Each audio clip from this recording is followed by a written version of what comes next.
Well, hello everybody, and welcome to the 286th edition of the Boxing Asylum Nuthouse podcast. I'm your host, Steve Wellings, and joining me on the call this evening so far we have Ozzy Smith and Andy Patterson. Expecting a couple of the boys to jump on later, maybe an old familiar voice. We've tried to coax him. It's not the guru, don't know what's happened to him, but we may get this special guy on later. We have a couple of guests as well. Around 8:10, and then knocking on towards 8:30, we have these guys coming on. Not a lot of action over the weekend, as we said last week. There was actually frig all, to be honest. We do have Carl Frampton coming up next week, obviously fighting Luke Jackson. There's an enticing Russian card as well. We have a bit of heavyweight action to talk about because Tyson Fury is boxing in Belfast. He's also talking about fighting Deontay Wilder. Whether or not that'll come to fruition. The Canelo Triple G undercard is starting to fill out a little bit as well. And we have the Bellew of the week, so hopefully we'll get at least an hour out of tonight, but we're not going to drag it out like a corpse. Andy, I don't know what you saw from the weekend. I did see this Jesus Rojas Joseph Jojo Diaz fight. One thing I will say, Andy, about the fight, which was over in Hollywood, the crowd seemed like they're having a great time anyway. Every time this Facebook live feed was panning across the crowd, they were reveling all about the place, smashed off their faces. It was like the last days of the court of Caligula. There was actually one shot where they went to the crowd and this guy was kissing this busty babe on her neck, grabbing her sizable frame. You might as well know that Oscar De La Hoya was promoting this event anyway. But Oscar was right in the after party afterwards, that stuffing the snot right off her titties, man. I did see it. It was a bit of plodder paradise, really, wasn't it? I mean, Diaz, I think he was more than happy to box at his own pace, but I do think when Rojas upped it a little bit, he was struggling. He was really kind of backing off. You could really see him kind of breathing heavy as the fight kind of wore on. I just think that Rojas maybe managed to try and keep the pressure on throughout the fight. He might end up sneaking the decision. I didn't score it, but I thought Mario Lopez, who Saved by the Bell fame, his scorecard was a wee bit kind of slightly wide, but I think one of the judges might have had it that wide as well. So I think the other fight that I maybe seen part for you guys was the one on Friday. It was for Thailand. We kind of stamped Kinawat. He's only 20-year-old. He's like the oldest 20-year-old fighter I've seen ever, because obviously he's had two hard fights against Gregory or LeBron over two fights. Then he got basically old man against Kazuto Ioka. So it's basically been on the return for him. But he's been getting dropped a lot over the course of his comeback fights and stuff. And even though at 20 he looks a very, very old 20-year-old actually for that weight. So it'll be interesting to see how he kind of pans out. Other than that, I don't think I've seen anything else. Obviously, catching up with some of the shit last week, but other than that, I'm major to report him about, as you say. Yeah, obviously, Andy, you were serving a ban last week. You don't have to speak about that, but you can, if you want, to speak about the actual fights that were on last week. A bit of Kovalev. There was another card as well. I think it was it Next Gen last week? I'm starting to lose control here. What did you see of last week's action? Well, I'll no bother getting into the apology I was supposed to make, or the ban that I got, and I thought the person who grasped me up was absolutely just that, a fucking snake, lowering a snake's belly. That bastard out of me and grasped me up and that for what I felt was not even anything worthy toward a ban. So you took the final decision, Steve, so I've got to respect that, but I thought it was wrong, so I'm not apologising for it anyway. So fuck yous. As for what I watched, I only seen Kovalev against Alvarez. Absolute shocked, actually. I mean, I thought Kovalev was slightly comfortable in the fight. I probably will say one thing about it is there's always been an excuse for him, and even though he was one of my favourite fighters and stuff, the writing was really on the wall. Actually, I mean, there was nothing they could actually complain about. There's no judges to complain about. It's solely and squarely on him. There's no trainer to basically kind of fall back on who made done the dirty on him. There's no low blows. There's none of all that. It's on him. I don't know if he's dead at the weight now. I mean, he's never been the most defined and cut light heavyweight, has he? But just wonder if he's maybe just dumping too much weight. But other than that, you got to say Alvarez, the king of step aside money, done pretty well, and to actually stop the guy like that, I just basically, for me at least, Kovalev should maybe seriously think about retirement. But obviously he's wanting to get the rematch. But best of luck to him. Yeah, best of luck to him. We'll wait and see what Mr. Kovalev gets up to next. Ozzy, I'm not sure what you saw over the weekend. There wasn't a hell of a lot. Just on this Rojas Diaz card, Diaz winning by scores of 117, 111, 115, 113, 116, 112. So variations of around here and there between the judges. Andy's right. It was a fight between two slow plodders, to be honest. I wasn't greatly enthused by it. Diaz had gone up in my estimation slightly. in the Gary Russell Jr. fight, but he's not someone I'm going to be rushing to see again. Fair play to Rojas for putting it on the line, and for Oscar for making a decent fight as well. Regardless of whatever you saw about the fight, Ozzy, just a word on Diaz, I suppose. He's the victor. He's the man moving forwards. He's number 11 in the WBA rankings. He strikes me as one of these guys, Ozzy. He could possibly win a world title in this era, but if we were transplanting it back to the days of only one champion, he'd be 8, 9, 10 in the rankings, maybe at the absolute most, pushing top 5, but he wouldn't be belt holder material. No, but I think you could say that about a lot of boxers these days, in all honesty. There is that many belts flying around them. I think you're always going to see people perhaps win titles when in reality 25, 30 years ago it wouldn't be possible. A quick word on Diaz. He actually missed the weight, didn't he? This was for one of these, I think, was this the regular featherweight title. So I think we've got to ask ourselves, what business does he have at featherweight moving forward? Was it just a mistake, or is he really tight at the weight now? He's moving up. I think Oscar's mentioned that as well. So he's going to go straight up to super featherweight then. Yeah. So you never know. I mean, you refer to him then as a bit of a plodder, maybe not cutting the weight as much now when he goes up to super feather. Might just, give him that bit of a burst that he potentially loses, when he's cutting, the last couple of pounds and ounces off. I've not seen much of the guy in total. I had a quick look of him a while ago because he was due to fight Josh Warrington, I think, in a final eliminator for the WBC belt, and then Warrington pulled out of that and went obviously a different route. Aside from that, and then obviously I saw him against Gary Russell, but no, he was okay, but did nothing spectacular. I think it's the easiest way to sum it up. Obviously, he lost the weight. He missed the weight, so not much going for him there. And I think we've got to judge him on his next performance when hopefully he doesn't, and he needs a feeler going in at super feather. He's clearly got ability. Let's chuck him in straight away at one of the top 10 guys in the super feather rankings, and let's see what he can do. Andy, just while I bring our first guest in, I'm going to ask you a question. We're not going to try and apply logic to the WBA, and I know we've gone through this many, many times, but I mean, what the frig? This was supposed to be the organisation who were clearing up the belts, yet we have Rojas defending this WBA World or whatever it was title against Diaz last night, whether it's vacant or not now. Obviously, Diaz is moving up, so Rojas might get another chance to win it again. Jack Tapora, this Filipino, I think he is, holds like the interim or something. And why the hell is Leo Santa Cruz the super champion? I'm sure we must have gone over this a while back. Did he unify with Abner Mares, who was diamond champion? No. What's going on? What am I missing here? What happened was, if you remember rightly, Jesus Queller was the regular champ, and Santa Cruz fought Mares the first time, and the super title somehow got put on the line for it. We mentioned this at the time, actually. I'm sure we discussed it at the time of these fights happening. I think the Queller will just get beat off. Who did he lose to? Jesus Queller, Gervonta Davis, so did you have to end up vacating the title? I'm not too sure. That Jack Taporia for the Philippines actually looks pretty a decent fighter, actually. I've seen his last fight anyway. As you say, we can't lay logic. I mean, we won't laugh too loud about what happened last night at heavyweight when BG Flores got dropped 6 times, stopping 4 rounds against Trevor Bryant, who he picked up, I think it was the vacant interim WBA title, I think it was. So there you go. You've got Joshua with the super belt, and you've also got Manny Char with the regular title. Now you've got this guy Trevor Bryan, and you also mentioned Frezo Kendo, who's obviously going to be getting a title shot as well at some point.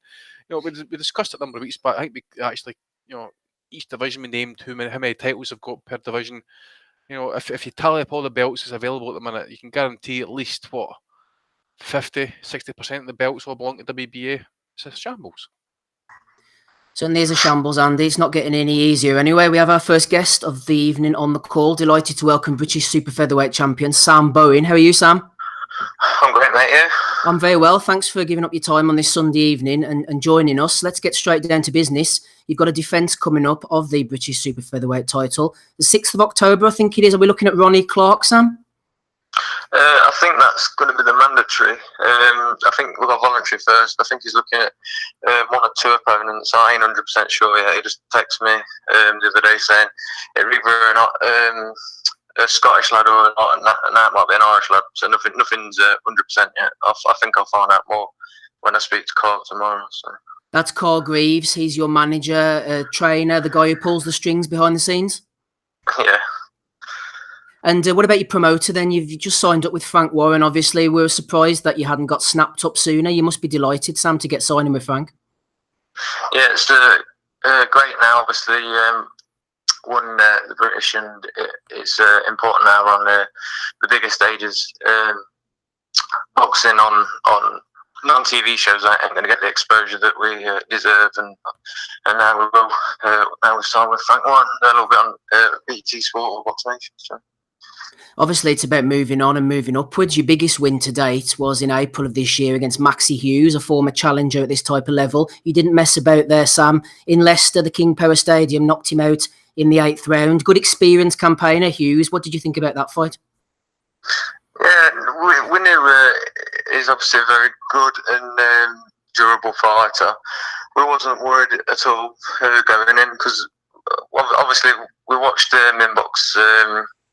Martin Ward box is very different to me, but like I say, he didn't threaten him, and we knew that obviously with our fight, we didn't think he was going to threaten me, and he didn't. And we didn't rush in, just stuck to the game plan. The game plan was just to win the rounds, and that's exactly what we did. The stoppage did come, which is really so good at the time, but we certainly went back for the stoppage. But it came, obviously, he didn't like the pressure. I felt from the off that when I was hitting him and when he was hitting me back, I thought I sort of like almost was walking through it a little bit. I didn't feel under any threat, so I knew that sticking to the game plan would work unless some miraculous miracle come for him, but that didn't. So. Yeah, I mean, you're 26 years of age now, Sam, 13-0, 9 knockouts. You can obviously dig a little bit. What's your style like? You're quite tall for the weight, aren't you? Yeah, I suppose I'm tall. For the weight, not tall in general. For the weight, quite tall, super featherweight. I came down since amateurs, because amateurs, I used to box a lot taller and skinnier lads than me, so it's obviously a little bit different now. Some of the lads obviously smaller than me and a bit stockier, but I'm quite big for the weight, so like I say, the smaller, stockier lads, I'm not too threatened by, because I'm thinking obviously they'll be more powerful, but I'm quite strong at the weight.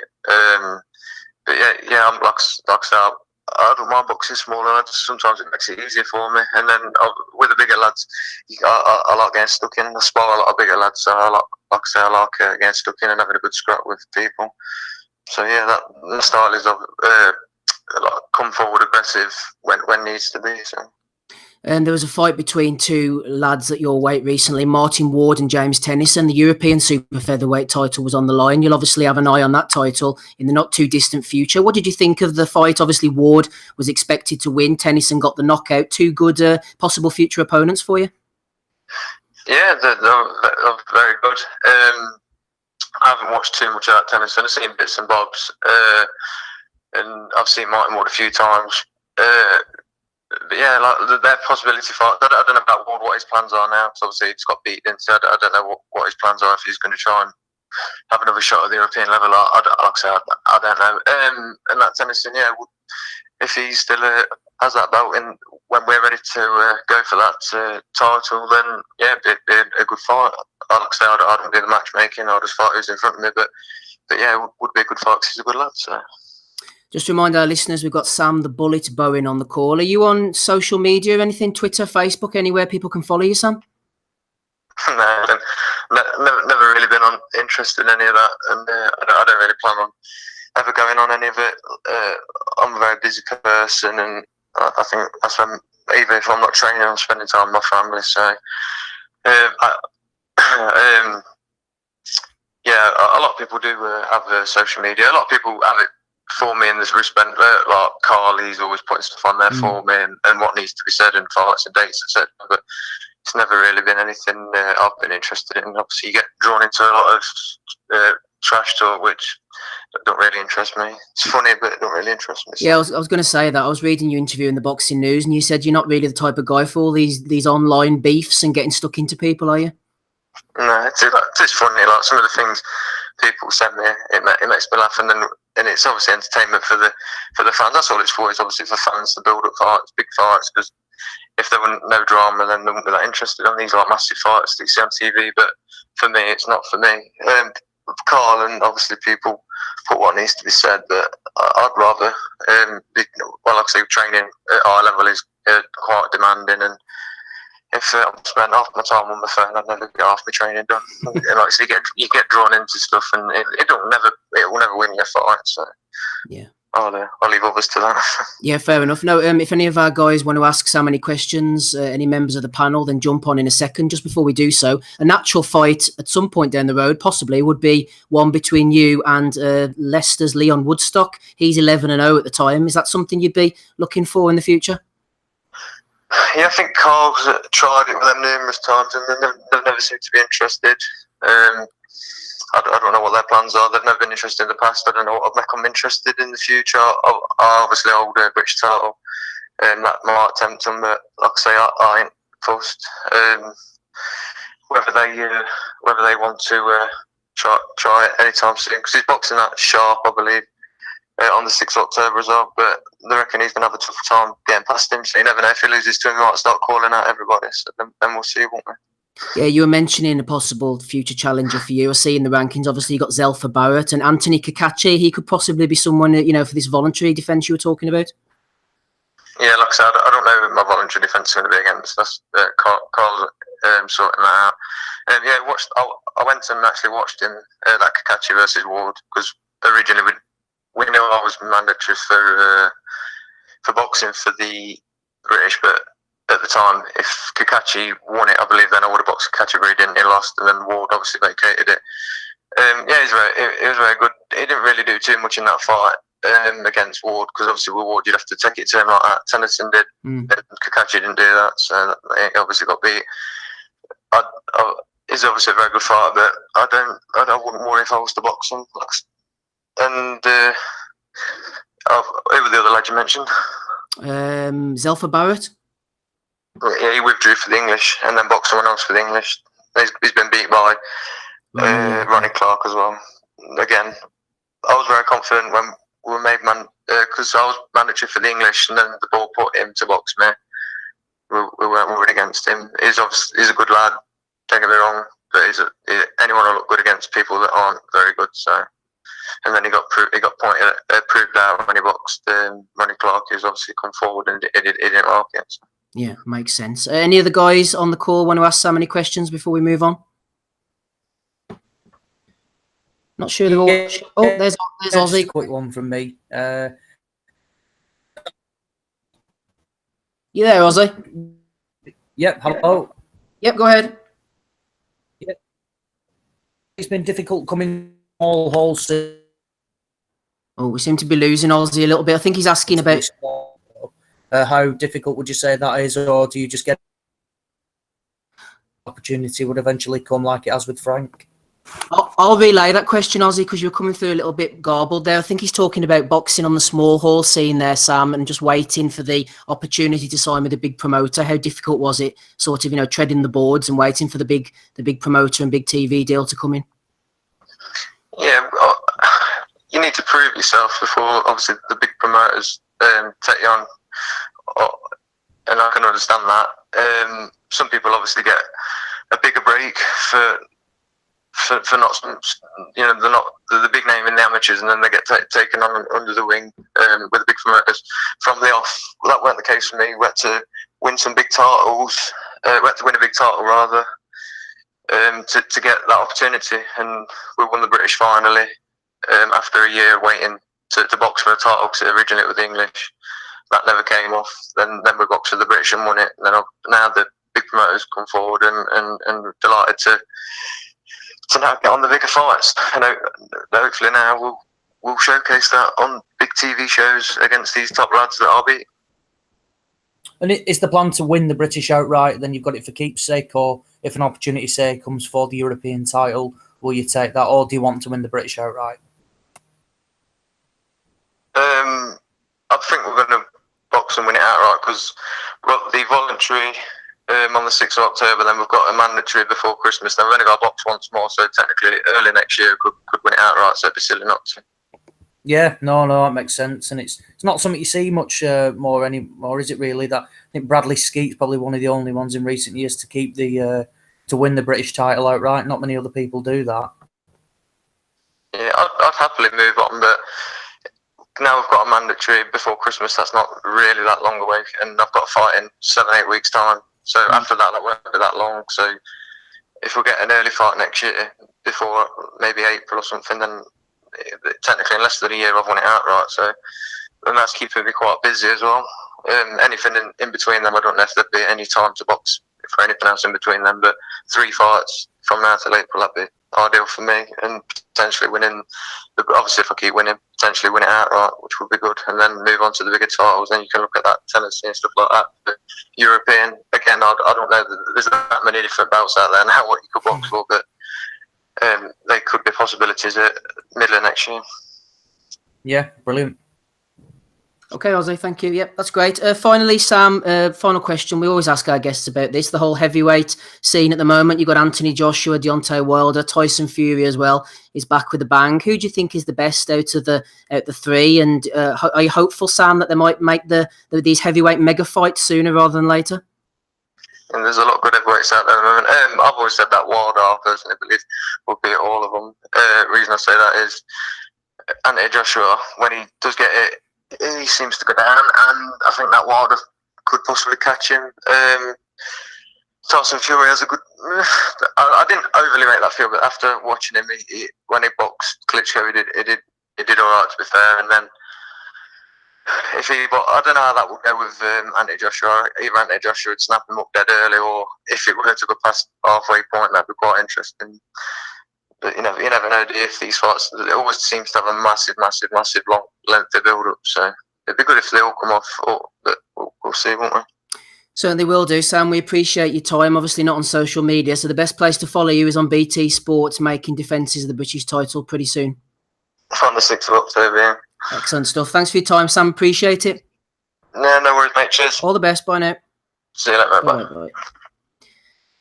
Sam Bowen there. Thanks to Ozzy for sorting that one out. Sam is from the Leicester area. I think maybe Nuneaton. Interesting his answer. I liked his candid answer on the heavyweights there. No messing about. He just spoke his mind there on all situations. And I think he's got a voluntary, as he said, coming up. And then the Ronnie Clark fight is the mandatory. So Sam should be getting through those and hopefully put him in against the likes of Leon Woodstock.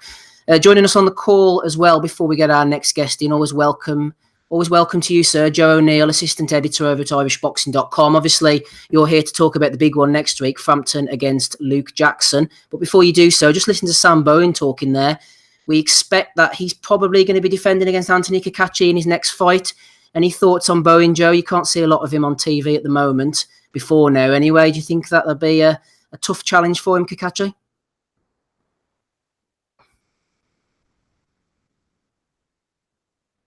You with us, Joe?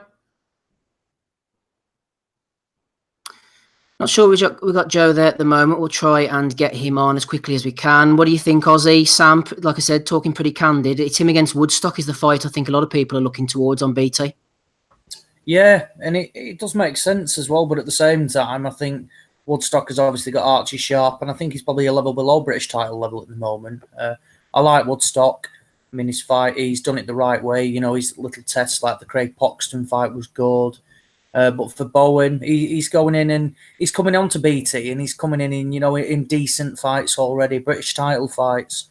So that's, I know, what did he say, Scottish lad or an Irish lad. So you presume it's going to be Kakachi or I think, is it Jordan McCrory or something like that from up in Scotland?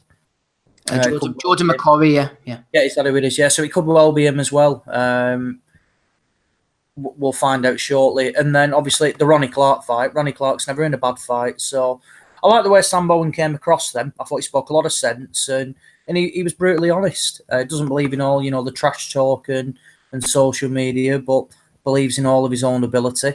And I'm looking forward to seeing the journey. I've heard a lot of people talk good things about this guy. So let's wait and see. Frank's got a good stable of super feathers as well, so he's never afraid to chuck his own lads in with each other. So as long as they keep winning, it's sure to make for good fights down the line.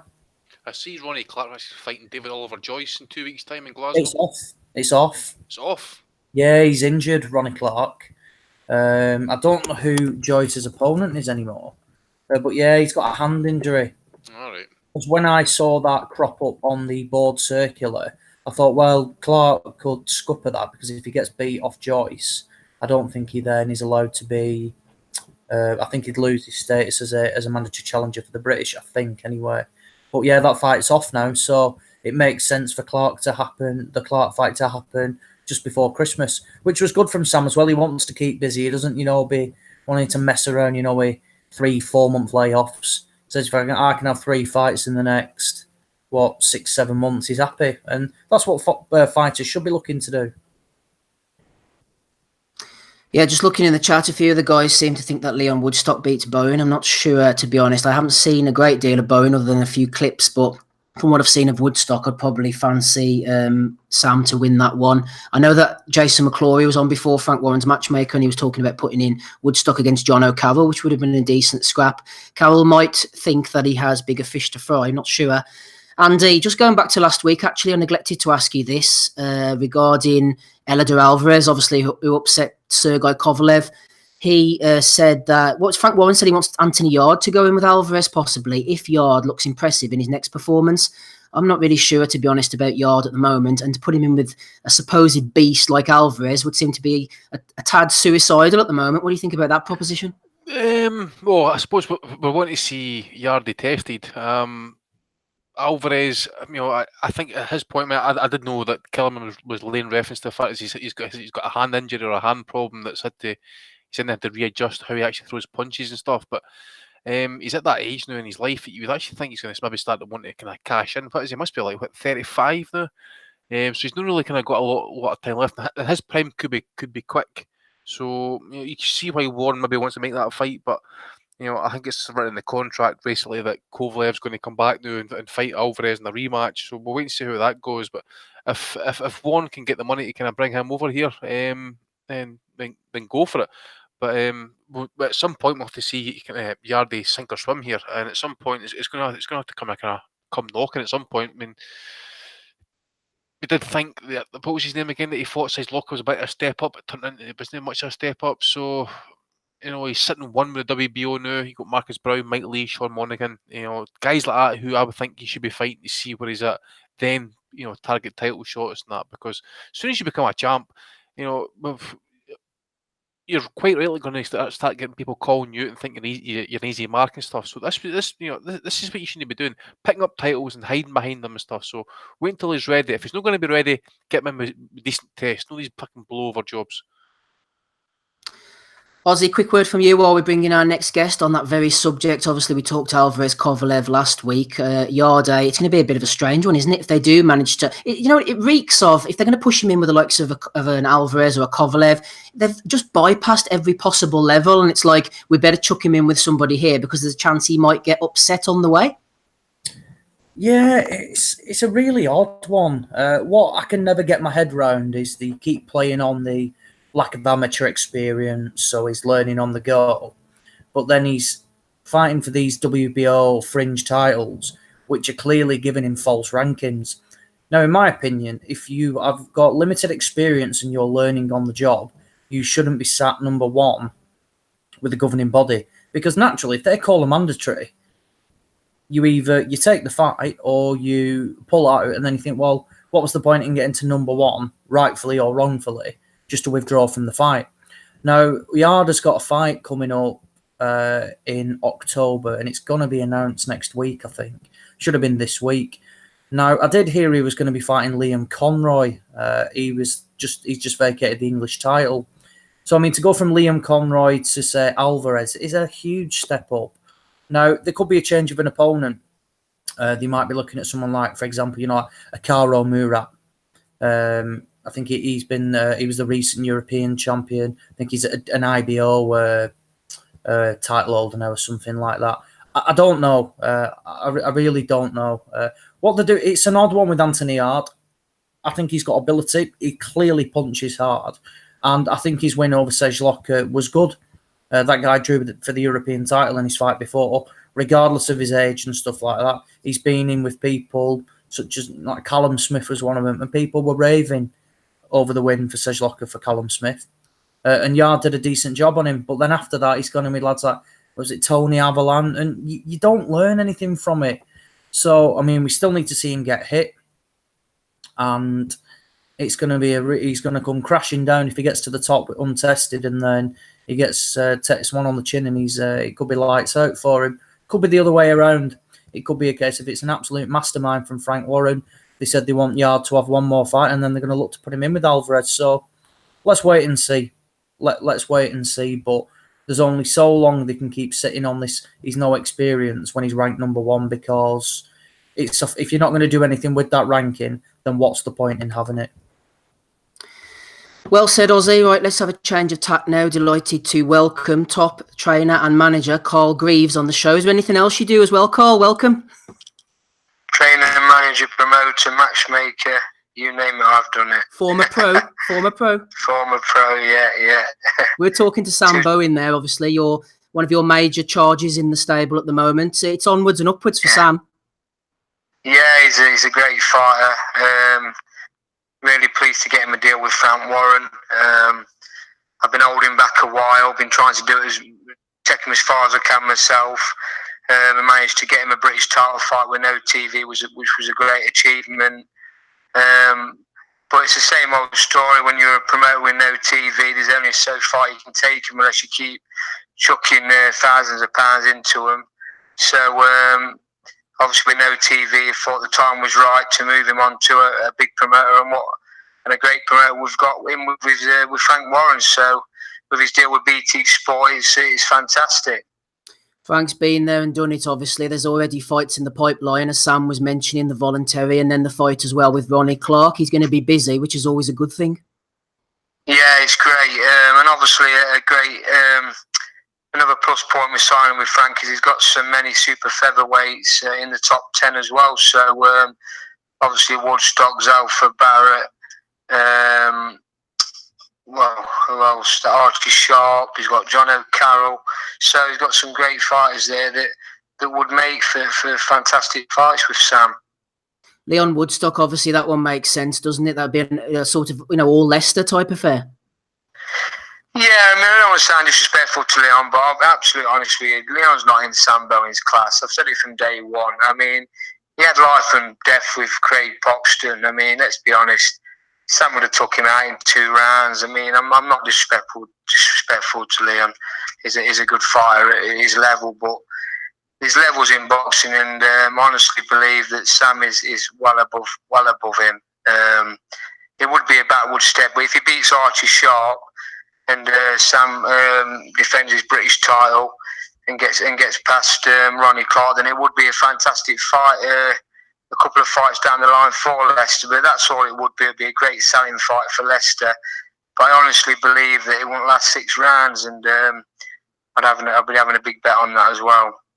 Sam's standout win obviously was against the experienced old campaigner Maxie Hughes. That got him the British title. It really punctuated his relationship with you as well and took him to that next level. You went to speak to the likes of Frank, obviously with Sam having the British title around his waist, which was a huge plus point. Yeah, obviously going to a big promoter with a big title, it'd be daft for him not to sign him up. Really, I mean, I've done all the hard work with Sam. Let's be honest. I mean, I've built him into a British champion with no TV, invested a lot of money into him, and now he's obviously gone to a big promoter as British champion. So it's a great signing for Frank, and it's a good signing for us all. Really, he's going to be going straight into championship fights. There's no building with him. Straight in at the British title level. So yeah, that's what it's all about. Sam's obviously a super featherweight. I'm old enough to remember you boxing as a super featherweight, Carl. You retired in 2004. A couple of British title opportunities for you as well. What do you remember about fighting the likes of Michael Gomez and then obviously Alex Arthur up in Newcastle? Yeah, I mean, obviously they was 2 of the best super featherweights the country's ever produced, and I was fortunate enough to share the ring with the likes of Michael Gomez, Alex Arthur, and Carl Johansson. 3 very, very good fighters. They're the only 3 fights I lost in my last 27 fights. Michael Gomez, I did some sparring with him before I actually ended up fighting him, and they held me own, but I was doing well, just got caught on a temple, no disgrace, the only person ever to knock me out. Alex Arthur was in far better shape mentally. I mean, as a big big step up for me when I boxed Gomez. Obviously, live on Sky Sports, and I had no TV exposure, press conference, and all that was a bit daunting. So I'd been used to that when I boxed Alex off, and I put a far better showing up and got stopped in my feet in 6 rounds. I never went down. So yeah, but they was great fights. Young Boxers of the Year, went on to do great things in boxing, and I really feel that Sam Bowen is on par, going to be on par with them boys, and if he can achieve what they did, then I'll be very happy. You mentioned Carl Johansson there. I was going to mention him as well. He was an excellent underrated fighter, I felt. Whenever you fought him, he'd been out in America. He was 15-1. He was getting the big homecoming, sort of build-up. I think it might have even been on BBC, that one in Wembley. What was it like to fight Carl? Right. What did he do so well, Carl Johansson? Obviously, there was talk of... I wanted to defend my WBF world title. I mean, it's not the biggest of world titles. I'm not going to stand here and say I was a top world champion. I won the WBF world title, but at the time it was quite an active title in Britain, and there's a few big name fighters have won that title. But I wanted to defend it, and I got offered the chance to defend against Carl Johansson and Audley Harrison's undercard at Wembley Arena. I think David A was on it as well. And I'd looked him in boxing news. I'd heard about him. Obviously followed him with the same name as Carl, the same weight and that, and yeah, he was a very, very good fighter. I think he lost to Kobe. He got a draw with Kobe Kobalaza. I think it was. He was he Olympian or Olympic champion or something. Yeah. Good fighter. And I watched that fight, and to be honest with you, I wish they never ever sent me the tape because it was unbelievable, the knockdowns, and very, very good fighter. But it was so small compared to me. I couldn't believe it. I looked across the ring and I thought, I'm going to smash you, but how wrong was I? You know what I mean? He was a very, very good fighter. Had an excellent jab. Used every inch of it. I mean, he was a small guy, but had long arms, and he had a jab that you never thought was going to hit you, but would land when you weren't expecting it. And he was quite heavy-handed and strong. But I mean, mentally, I wasn't really prepared for that fight. I had a few first problems leading up to it, but no excuses. I mean, I had to pull out on my stool after 3 rounds. I had triple vision, to be honest with you. So it just shows you how hard he was hitting me. But yeah, and he went on to do big things in boxing. I mean, he dropped Ricky Burns. I think it was 5 times, beat him on points. Did he win the British outright? I think so. Yeah, he went on to, he just didn't quite make it at the European level, but I think the champion at the time was a very strong Russian. I can't think of his name now. He never went on to achieve what he could have done, but he had some fantastic wins. Beat Gomez. Towards the end of the career, he boxed Kevin Mitchell and had a war with him. And speaking to Kevin in a bar at Wembley at a show one night, and he was telling me how hard he hits as well. So yeah, fantastic little fighter. And the massive respect for him. Yeah, go and look up, everybody at home, Carl Johansson against Kevin Mitchell. If you've never seen that fight before, it's a great fight. We've got Carl Greaves on the call here, at Carl Greaves Pro over on Twitter. Most weekends, Carl, you're treading the boards of the small hall scenes, taking fighters all over the country. Who in your stable at the moment should we be keeping an eye on, obviously, aside from Sam Bowen? Yeah, I mean, obviously, I had a bit of a reputation for taking journeymen out, but the truth of the matter is I've never ever trained a journeyman. I've got massive respect for him. I've had some very good journeymen as a manager, and obviously I've took him out at shows, and I was doing it for years and learned my trade. When they never had a trainer, I was doing the corners and that. And I had some of the best times in boxing I've ever had. I've been all over the country and even out of the country, and some fantastic times. At the moment, I've got some very good fighters coming through. I mean, Callum Blockley's one to keep an eye on from Leicester as well. He's only had 1 fight as a pro. He's a massive ticket seller. And I'm hoping to get him on the undercard of Sam Bowen's British title fight at Leicester Arena. I'm still working on that. I've got Kyle Haywood. I've got Dex Spellman, very good fighter. I've got loads of good fighters. Kev Hooper is a good fighter. I've just signed a couple of really good amateurs, Luke Fisher, Bradley Dawes, Tom Carlin. So I've got some very good fighters coming through, and it's hard to study because I've got that many fighters. I can't think of them all. But I don't want to leave any out. But no, I've got some good fighters, and I'm very looking forward to the future of working with these fighters. You mentioned Dex Spellman there, obviously, Carl. I mean, he was involved in a fight, obviously horrific consequences in the end with Scott Westgarth. From your point of view, I mean, what was going through your mind there, obviously, and what happened really from your point of view? Yeah, it was. To be honest, it was an hard fight. To be honest, with Dex was getting outboxed at times. The first 5 rounds, he wasn't really quite. His timing was out. He'd been out of the ring a long time. I think it was over a year. Through injury, and his timing wasn't there and that. But one thing with Deck, he's got very, very heavy hands. And as the fight was getting on, Deck started getting to him, and Scott was taking some heavy blows. It was very tough. But we never had no idea, obviously, what was going to happen after. We never had no idea. I mean, the interview, I was thinking, look, getting back to the change rooms, it didn't seem right, and obviously. He collapsed in the changing rooms, and obviously it went from there. But obviously, I've been involved in a couple of these. I mean, I was involved with Ryan Clark when it happened to John Joe Finnegan, and it's very, very sad, and it puts things into perspective. And you just all this banter and all this name calling, all this calling out, and what was on in boxing. You sometimes think you don't realise the brutality of the sport and what can happen after. So it's always nice to have respect. Because it is a brutal sport, and like I say, I've been involved in a couple of these, and it just put things in perspective, and it does make you think, do you really want to be involved in this game? But it's something I've done since 11 years old, and I'm 42 now, and I've done everything box at an high British level, and train, manage, promote, matchmake, and it's in my blood, and I can't get out of it, so I'll just keep on doing it. But we all know the consequences, and we all put ourselves through this, but it's what we do. But it is a very dangerous sport, no doubt about it. Yeah, well said. We're not going to keep you for too much longer, Carl. I'm going to invite any of the members of the panel to ask any questions. Just before we do so, on a lighter note, we're asking Sam about social media there. He said he's not interested at all. As I mentioned, you're at Carl Greaves Pro over on Twitter. Do you like a bit of banter on Twitter, Carl? Yeah, I don't mind a bit of banter. I mean, I've had some with some of the fighters that's been mentioned for Sam before, and it gets a little bit out of hand, but it's all tongue-in-cheek for me. I mean, I'm a grown man. I just like to wind some of these young fighters up. I mean, it was never around when I was boxing, so I don't know if I'd have ever been into it. But yeah, it's all tongue-in-cheek for me. It's banter, and it's a selling point, isn't it? And although you do mean things, as you're saying, at the time. I mean, after you shake hands, and obviously you've got respect for your opponent, and that's what it's all about. Any of the guys want to ask Carl any questions before we move on, lads? Go ahead now. Yeah, just a quick one from me. In terms of opponents for the voluntary, Carl, are there anyone in mind? I saw Kakachi. Is he a potential opponent, or perhaps is it Jordan McCrory up in Scotland ahead of the Ronnie Clark fight? What sort of opponents are you looking at?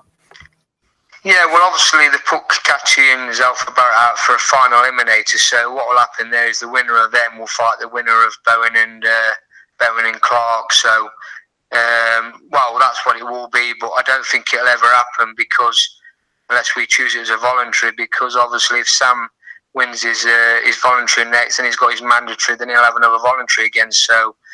And obviously Kakachi's going to be mandatory, so I don't know. We'll probably moved on by the time it comes to him. I don't know, but yeah, Jordan McCrory was 99% certain we're going to be boxing him, but through managerial, got a managerial problem or contract. I don't know what's gone off. I don't really want to get involved, but that fight's been pulled. So we're still looking for a voluntary as it stands. I mean, it's very, very thin on the ground who we're going to get. But I think it's looking like Marco McCulloch, which obviously I know has not been mentioned, and people haven't quite took note of him. But yeah, it might be Marco McCulloch. He's going to be fighting next Saturday. If he comes through with that okay, then we're going to be pushing for that fight with him. I mean, he's a good fighter, Marco. Failed at British level at featherweight, but as far as I'm aware, it was weight problems that he's been suffering, so he's moved up to super featherweight. So yeah. Hopefully it'll be Marco McCulloch. Otherwise, I don't really know who we're going to be boxing. That wouldn't be a bad fight. That you know what you get with him. He comes to win, doesn't he? And it's obviously a Sorry, step. I lost all that then. Sorry. Say again, Ozzy. No, just saying that the McCulloch fight wouldn't be a bad one, really. And I think he's quite heavily involved with Frank as well, isn't he? On the of sorts, so it's probably an easy one to make, to be honest, because McCulloch's got to take every opportunity he can. Obviously, they've got a strong relationship with Frank, so there's no reason that fight can't be made if he comes through okay next week. I think he's boxing Jordan Ellison, who is no mug, to be honest. It's not an easy fight, so let's hopefully he'll come through okay and he'll take that fight, because if he don't, I don't really know. Looking through the rankings, who we're going to box him in is Ryan Wheeler, who's 12-0, but he's a very good friend of Sam from back in the amateur days, and they'll never box. And I don't know, it's very thin on the ground. It's difficult, isn't it? You'd be looking at maybe someone like John Quigley or something, but even then, I think he's lost his last. Well, John Quigley's coming off 2 losses, so I don't think he'll get past. I don't think he'll get past for a British title. I mean, you got to realise that not any Tom Dick and Harry can fight for a British title. You've got to be half decent for the board to be able to pass you. You've got to be coming off wins, really. So I don't know, but let's just hope it gets sorted. Let's just hope Marco McCulloch wins, because it won't be very good if Sam's not defending his British title at left to when what we're all expected to be seeing. Yeah, well, I'm sure it will do. And just another one from me. What does a fight with Stephen Smith potentially interest you? I know he's been round the block, but is it a step up and a potential real breakout fight for him? Is that something you'd be interested in taking? Well, yeah, it would be interesting taking, but I don't think they'd box Sam. I mean, let's be honest. I mean, he's boxed for the British title. I mean, I've got a lot of respect for Stephen. They've actually done some sparring. It was great sparring, actually. Very good sparring. I think Sam had a couple of pro fights, took him down there and did some great rounds. It was fantastic. But no, I don't think Stephen's going to be bothered about coming back to British title level to fight Sam. It's high risk. It's you know what I mean? High risk, low reward, isn't it? Or is it the other way? So yeah, it's a risky fight for him, and you know what I mean. He's going to want to go on to, obviously, he keeps saying he wants to fight for a world title again. So the likes of Stephen Smith and Liam Walsh, I don't think they'd ever risk fighting Sam. Is too much of an hard fight to risk, I think, for somebody like them. Okay, cheers. Thanks, Ozzy. Thank you as well to you, Carl. We appreciate you joining us on this Sunday evening. Any final remarks, closing remarks you want to make before we let you go? No, not really. Like I say, it's fantastic. He's got this deal with BT Sport. People's going to be able to see Sam Bowen now, and obviously it's great. He's a great TV fighter, and he's valued for money. So let's hope it all comes together for us. Brilliant stuff. At Carl Greaves Pro over on Twitter. We appreciate your time, Carl. It's been fantastic talking to you. Top man. Thank you very much. All the best. Cheerio. Cheers. Bye-bye. Bye. Carl Greaves there. Really enjoyed that one. Ozzy spoke well again, especially about the whole Dex Spellman thing. And, you know, he doesn't mess about, Carl. I know he was joking about the old journeyman. I wasn't really quite meaning journeyman, but he turns up here, there and everywhere in the corners, doesn't he? No, he doesn't. It's like he said, he's got one of his main fighters a British title without any TV backing, which is, that's something else. That's a real achievement, because don't get me wrong, like when you see like Eddie or Frank, they get a British title, it's relatively small money for them in the grand scheme of things. But you've got Carl Greaves, who's getting a British title fight in Leicester for Sam Bowen, and it worked out for him, and it's a good story for him. I mean, he's put the time and effort in investing in him. He clearly believed in him, and now he's got this big opportunity on BT. And I hope he does defend his British title. I mean, McCulloch will come through against Ellison. Ellison's decent, a lot better than his record suggests, but McCulloch's not bad, and I think he'll do okay. And then that's not a bad fight. That I'd expect Bowen to win, and I think Bowen would stop him, but it's not a bad fight, and then it leads nicely into that Ronnie Clark fight as well. Does indeed. Thanks, Ozzy, for sorting out Sam Bowen and Carl Greaves. Really enjoyed both the interviews tonight. MB on the chat as well is loving the interviews. We will keep them coming to you every week. Rob Kelly's here. We'll be getting him soon. He's putting the little one to bed at the moment. Hard-hitting Hamed is looking on as well. Hamed, hold fire. I'll be sending you the Hangout link very shortly. Before we do so, let's try and get Joe O'Neill back in again, assistant editor over on irishboxing.com. You're always welcome, Joe. How are you? How you doing, lads? Can you hear me now? We can hear you absolutely perfect. Yeah, let's get stuck straight into it then, shall we? We were talking actually there to Sam Bowen, possible fight against Anto Kakachi. And good opportunity for Anto if he can get it against Sam Bowen. But Bowen seems like he might be a pretty decent operator. Yeah, it's sort of the fight that probably if you're on Anto Kakachi's side, you probably didn't want it. Like, he's probably the worst potential opponent, but he's in a position now, Anto, where I think he'd take anyone at this stage. He's sort of like, he's well ranked with everyone, but they just can't seem to get the fights over the line. I think he's mandatory for the Commonwealth, and he was in line for the EU title. But Bashiero's after passing him over. So I think as far as I know, he's up for that fight. But was I hearing? I just came in at the end of the Carl Graves interview. Was he saying that Marco McCullough might be the Irish guy he's fighting? That's what they're talking about, Joe. We may think so if McCullough gets past. I think it's Jordan Ellison he's fighting next week. That's a good fight, but yeah, so that's a good fight for Marco. Fair play to Marco. Marco doesn't let the losses deter him. He keeps going back. He keeps going back again and again, and I'd love to see him.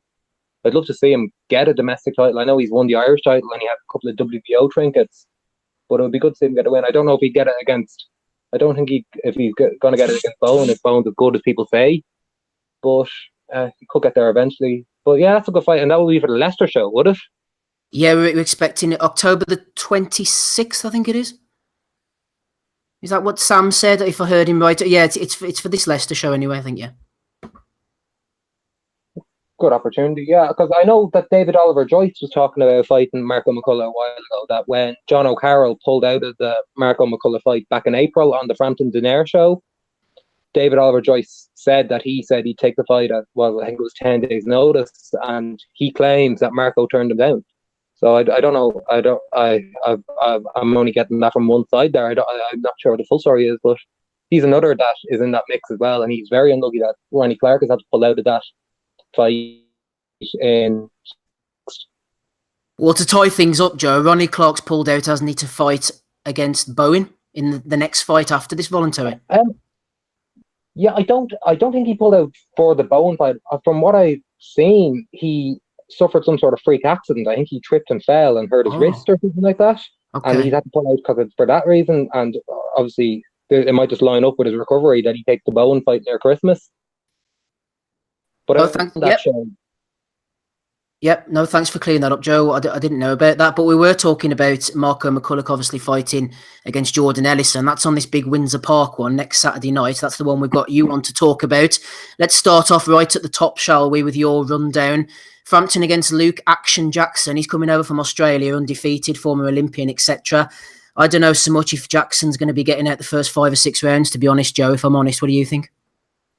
No, I'd be inclined to agree with you there, Steve. Obviously, I'm delighted for Carl himself that he gets his big night in Windsor Park, and obviously the event sort of nature of it means that they've sold close to 25,000, which is crazy considering they just about filled for Donaire in the Odyssey. So, but it is one of those. It's very much about the event rather than the actual matchup at the top of the cards, which is a bit of a shame. But their hands were largely tied in terms of other opponents. So we sort of just have to go with it. I know Luke Jackson, he's saying that his words have been twisted. I don't know about that. He's been trying to get under Frampton's skin. First of all, I don't know whether his words have been twisted, and I don't know whether it's a good tactic to try rile Frampton up, because I don't know if I was Luke Jackson. I think my one plan would be to stay quiet and hope that Frampton overlooks you. But now he seems to have pissed Frampton off a teeny bit. Yeah, stay quiet and hope that Frampton doesn't notice that you're in the ring opposite him on the night, I think. Obviously, if you can sell 25,000 tickets in an open-air affair against the likes of Luke Jackson, then why the hell not, I suppose. The big ones are yet to come for Frampton. Valdez, I don't think they'll put him in against Josh Warrington. I don't think that fight will happen, to be honest with you. And we're expecting, Joe, Leo Santa Cruz to possibly fight Gary Russell soon. If Frampton does get past Jackson, as we all expect, which type of direction do you think that Frank Warren will take him in? Well, I'll be careful with what I say, but Frank has been so definitive about how it's going to be Warrington in the Manchester Arena in December, and sure, would it be like Frank to lie? otherwise, I can't see Top Rank putting Valdez in with Frampton as his first fight. Like, I think Aram has a good relationship with the WBO, and I think he'd look to have a bit of wiggle room there. So I hope that it's Warrington, because I don't want to see Frampton. Like, I was reading I'm not sure if it was you who wrote it today, but I was reading in Sunday Life, and some of the suggested next opponents, they were talking about lads like Mark Magsayo and that guy Jonathan Tapora. And yeah, like, ignore that. Ignore that. That was me who wrote that. Oh no, and it's perfect. It makes sense now at this stage. But like in my head, they were the sort of guys that I would think would have been just about acceptable for Windsor Park in the first place. And it just like it's that typical boxing where everything just gets delayed, and now we're another 6 months down the line, and Frampton's facing another guy that he's a 20-1 on favourite against. So I'm really hoping that they get Warrington before Christmas and just button off the year and go into the big fights next year, rather than seeing it rumble on and on and on. Yeah, Dave Smith in the chat says that Warrington versus Frampton is done for December. Moving down the card in weight as well as running order, Joe. Christopher Rosales against Paddy Barnes. Paddy's only had 5 fights. This is his 6th fight. Obviously, Rosales has had 30-odd fights, early 20s. He's a road warrior. Got rid of Diego Higa in his last fight. Obviously, there was, extenuating circumstances with Higa being so weight drained. But he's a big old unit, Rosales. Not afraid to travel. Doesn't go down easily. And he punches hard. I'd say, Joe, you'll agree with me when you say that Paddy Barnes is bang up against it in this one. Yeah, bang up against it. But then I also think that he has the deck not stacked in his favour, but he has, like, you saw, they obviously are they're the driving force behind this fight, and they're the money behind this fight. And like we've seen there, Rosales tonight tweeting, and it could have again been lost in translation, but I seem to get the impression that he was taking a bit of a pop against Frank Warren, something about flights maybe being messed up, and 5 days to go across an ocean, time differences, like they're trying to mess him about a bit. And I think Nicaraguan, who was meant to be a sacrificial lamb for Diego Higa, like he's not a big money fighter, and the WBC, without getting too conspiracy theorist about it here, but like the WBC obviously want their 2% from every purse or whatever it is, and I don't think they want to see Rosales be a champion for too long. Like there's like, when people think Nicaraguan fighters, like obviously you have Chocolatito, but like Rosales is from the other sort of style, that really just tough, like technically not great, but hits hard, is rough, like throws from odd angles. He's like the guy Jamie Conlon fought last year, Yader Cordoza. He's a much better version of him. So I don't know, it's a tough fight for Paddy, but like if he's fit enough to do 12 rounds, I like think he has a very good chance, because Rosales takes shots. I don't think Paddy would have the strength to stop him. But if Paddy's able to get in and out for 12 rounds, and that's a big ask, because he's done 10 once against the guy, was it Altianu? But if he can do 12 rounds, like I think he definitely is in with more than a chance.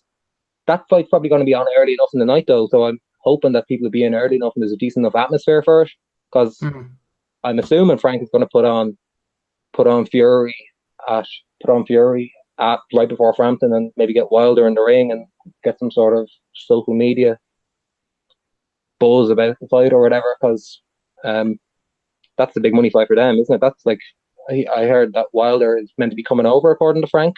He's supposed to be, Joe, but is he allowed in the ring without a British Boxing Board of Control licence?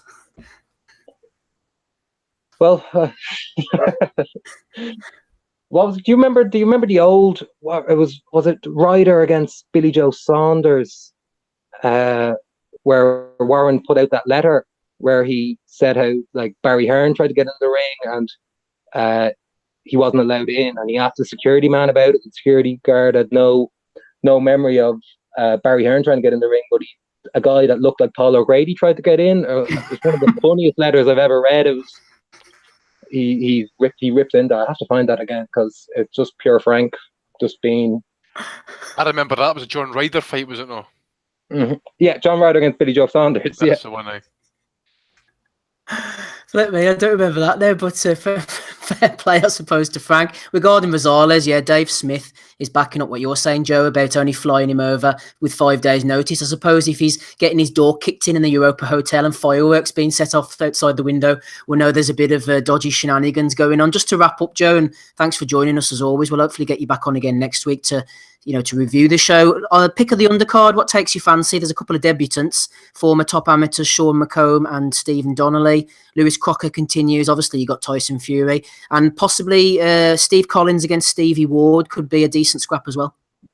Yeah, to be honest, it's a very, very weak undercard, and I think they know that. It reminds me a bit of the undercard for Warrington against Selby, that they know they have the ticket sold or whatever, and like Ward against Collins has the potential to be a decent enough fight, nice clash of styles, but it's for an 8-round title. Like, it's not a TV fight, with the greater respect to them at this stage in their careers. Like, that's a small hall headliner fight sort of thing. And the rest, it looks like there's going to be a lot of prospect against TBA for a lot of the card. I think, was it Nicky Gemmin I heard was going to be fighting Conor Cummins? Like, there's a couple of good fights like that, and Ellison against McCullough, that they'll be competitive, good fights to watch. But like, that's just because they picked the gamest of away fighters. But like, there's no, without getting too Eddie Hearn, there's no storylines or buzz behind them. Like, those opponents haven't even been officially confirmed yet. So it'll be good when you're there, but like, you're not really going into the card with interest, if you know what I mean. Mm. Yeah, well said, Joe. At Joe_90 on Twitter, everybody. Go and follow him, assistant editor over at irishboxing.com. We'll hopefully get you back on next week, Joe, to review what we're hoping has been a decent enough card anyway, with a few twists and turns. Thanks for joining us this Sunday evening. No worries. And just for anyone, go and bring your umbrellas. I looked at the advanced weather forecast and it's promising rain, which isn't the greatest sign. No, I'm a bit worried about that. Going to get the old laptop soaked. I'm hoping it doesn't end up like I'm thinking in the past, Joe. We've got Lennox Lewis, Frank Bruno, or more recently Scott Quigg against Valdez, wasn't it? Yeah, and was it Hay against Chisora was rained out as well? Bloody hell! We're all going to have Tesco bags in our shoes trying to walk to the ring. No worries. Brilliant. Thanks, Joe. All the best now. Chat to you there, lads. Bye-bye. Joe O'Neill there, everybody. Hamed, we sent you the link if you want to get on. Rapping Rob Kelly's with us as well. We'll come to you shortly, Rob.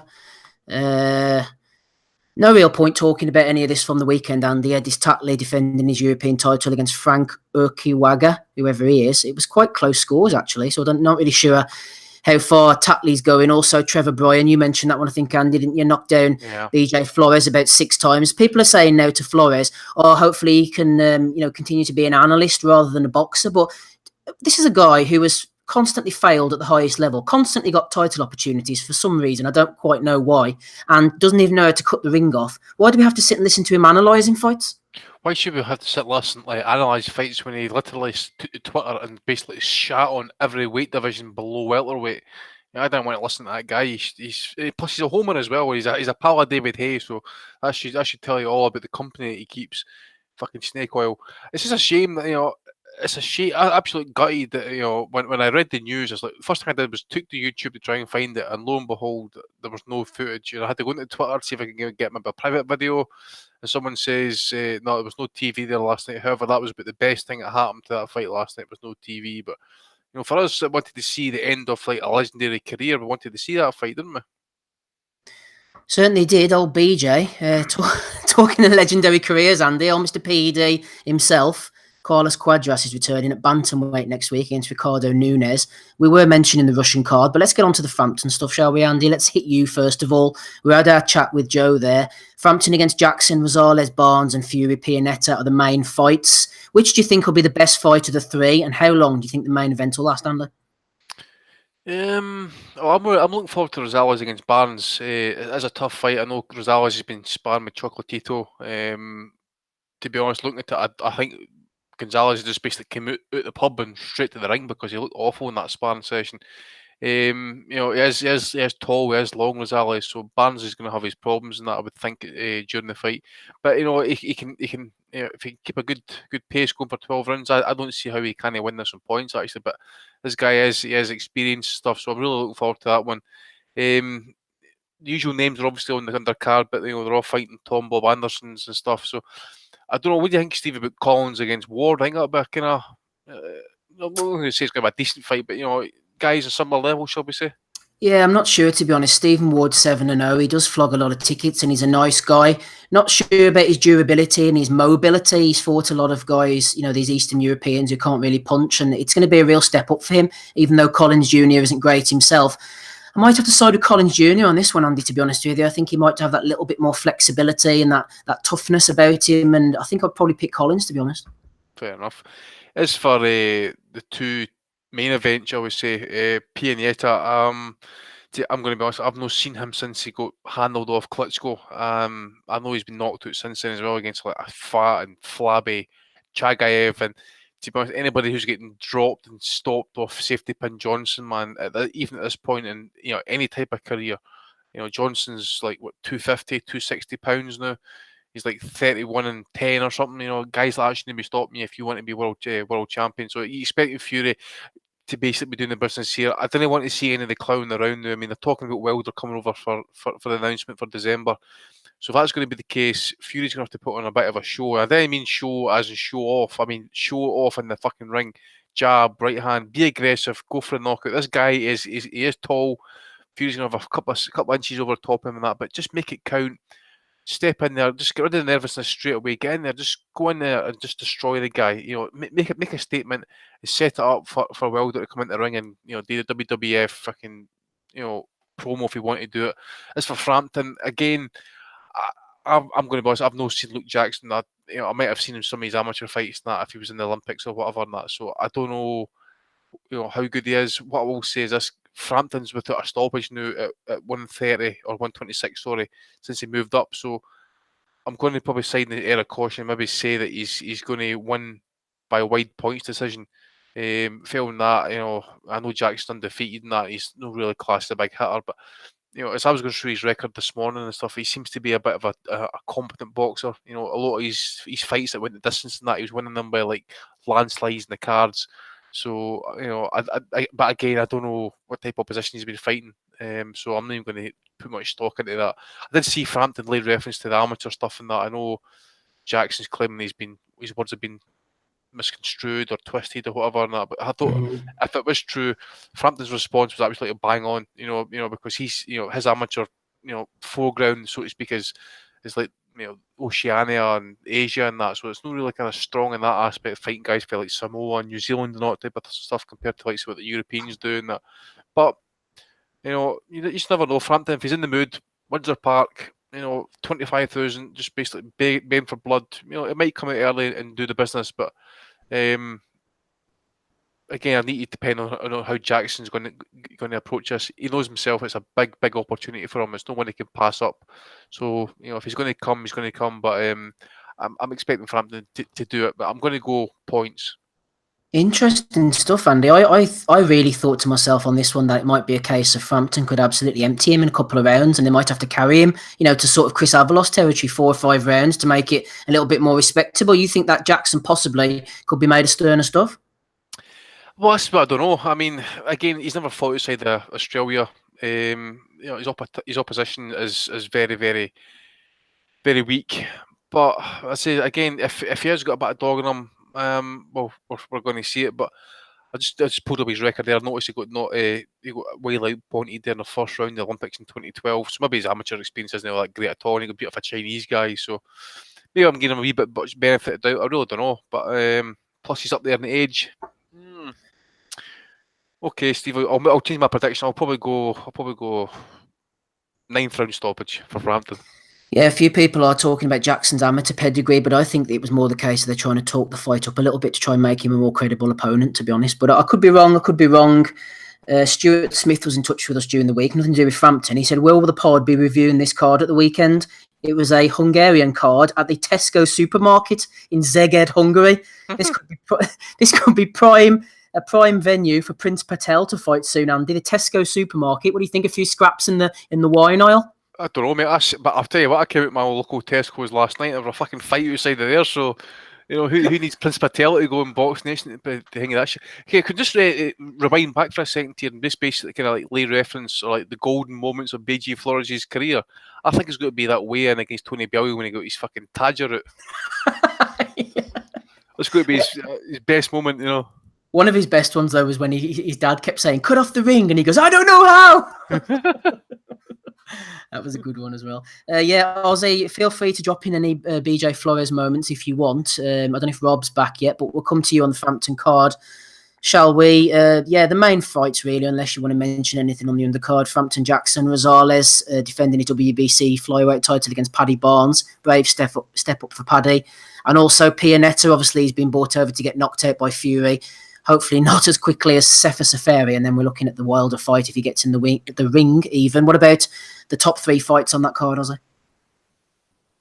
They're okay. I think the most interesting one is probably Rosales Barnes, if we're being brutally honest. Collins Jr. Ward, but that's a good fight at the stage of the careers for both. A much needed step up for Stephen Ward in particular. Tyson Fury against Pianetta. I think we'll see a more switched on Tyson Fury, not one who's coming, dossing around and things like that in the early couple of rounds against Sefer Seferi. He's lost more weight. I think he looks in excellent shape, and he seems to have really knuckled down and got his head screwed on. So I'd like to see him go and do a job on Pianetta and don't carry him. Go and get him out of there in 2, 3, 4 rounds. Let's get it done and dusted. And then if it's a case of making the Wilder fight, then let's go. Then that happens probably towards, I think, November, they said. I think Paddy Barnes is in for a difficult night, to be honest. I don't think he hits hard enough to potentially keep Rosales off him. However, we have seen Rosales over here before. He boxed Andrew Selby, but he did put Selby on his backside, I think, from remembrance. I think he hit the deck in round 1, but then Selby did what Selby does, and he boxed very well to a decision win. Cards a lot wider than they should have been because Rosales was definitely in the fight. It's not going to be easy. Like you said, it was circumstances against Higa. Higa was an absolute corpse in there and was a shadow of him for myself. So don't get me wrong, he can only beat what's in front of him, but it's difficult. So for me, I think Barnes may well struggle. He's shown a bit. He's got better, but I mean, he's only 5 fights in. Still got a bit of an amateur style, hasn't he? Can he do the 12 rounds? I mean, what's the most he's done so far? 6, something like that. So I think he's gone. Did he not go 10 against Oltiano? Oh, he did. Yeah, sorry. Yes, he did. Yeah, that's my bad. And I thought that was a fight that he actually he could have lost against Oltiano. I thought he showed some balls that night, didn't he? I thought he did. Yeah. I remember seeing Oltiano against Paul Butler before, and he was stopped. Anyway, so it's a huge step up, and I've got to admit, I just can't see. I think it's come a little bit too early. I mean, he stopped his last opponent, Barnes, and it was a good shot, and he looked good, but I just think this is probably a step too far, and seems a bit of cash out, maybe the wrong word, but I've turned over pro late. Let's try and get a world title, cash in on it, and then probably retire, make as much money as quick as he can, and then leave. Frampton against Jackson, I think this might look silly, but a one-sided mismatch. Luke Jackson has no business being in the ring with someone like Carl Frampton. He's only boxed in Australia. Never really heard of him before this. He's in the WBO rankings because he's got their Oceania title. They're banging on about his amateur background, but like I said, I don't think he's won any major amateur titles. Frampton's been there, seen it, done it. Thought he looked good against Donaire as well, and Donaire's a lot better than Luke Jackson. So I think 25,000 Irish fans behind him, roaring him on. I think he might enjoy, embrace the atmosphere early couple of rounds, which a big atmosphere in Belfast is nothing new to Frampton as well. Jackson may well be overwhelmed with it, and I think he's going to really put a show on and get rid of him. And then we're going to see Frampton against Warrington in December, I think. I think that's the one they want. I know the Warrington camp fancy it. I think the voluntary might be going out the window, and they're going to go straight in with Carl Frampton and use that as the voluntary and take it from there. Yeah, I wonder if the Frampton fight might resemble a fight back in 2011 that a lot of people might have forgotten about for the vacant Commonwealth title when Frampton knocked out Mark Kwan. I think it was one of the many times that Frampton was supposed to fight Kiko Martinez for the European title, which eventually came off, but it got cancelled. 2 maybe even 3 times. I know that Martinez's father wasn't well one time, but Mark Kwan jumped in anyway. This Australian, Frampton emptied him in. I'm going to say 4 or 5 rounds. I'm just looking down here. What was it? Let's say it was 4 rounds. Yeah, so this could end up pretty much the same. Rob, let's bring you in on the Frampton fight. Just before we do so, shout out to friend of the pod and our technical expert Ben Faruqi for outing Floyd to 50 Cent. Apparently, Ben sent the message to Floyd to Mr. Cent, saying that Floyd had been involved selling windows, and Mr. Cent jumped on it today on Instagram, I think it was, Rob, or yesterday, and he outed Floyd. What can you tell us about this incident? Yeah, huge credit to Ben Faruqi. He DM'd him the message. But I should say this, by the way. Hold on for a second. What's up? It's 50 Cent with my boy Rob Kelly. It's going down. You heard me? I'm already friends with 50 Cent. You know what I mean? So I probably just gotta call him. You know what I mean? But so Ben sent him the message on Instagram about Floyd hawking the double glazing. And if you got to get on there, it's got over 1 million views on 50 Cent's Instagram. And the comments are gold. The whole of the US are slating him for saying 644, 66, like they say in the UK, because they're saying that he can't read. Loads of people mentioned that you can't see the windows in the ad.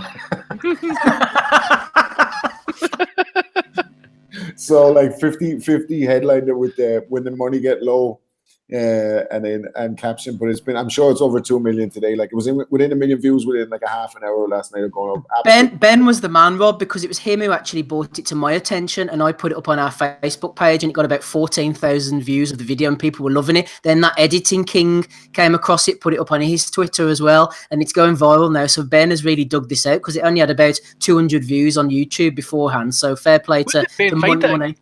And who knows? It looks like a late night babe station ad. So it's like a cheap fucking like adult channel. It's like the free view before you actually need to encrypt before you get the double glazing.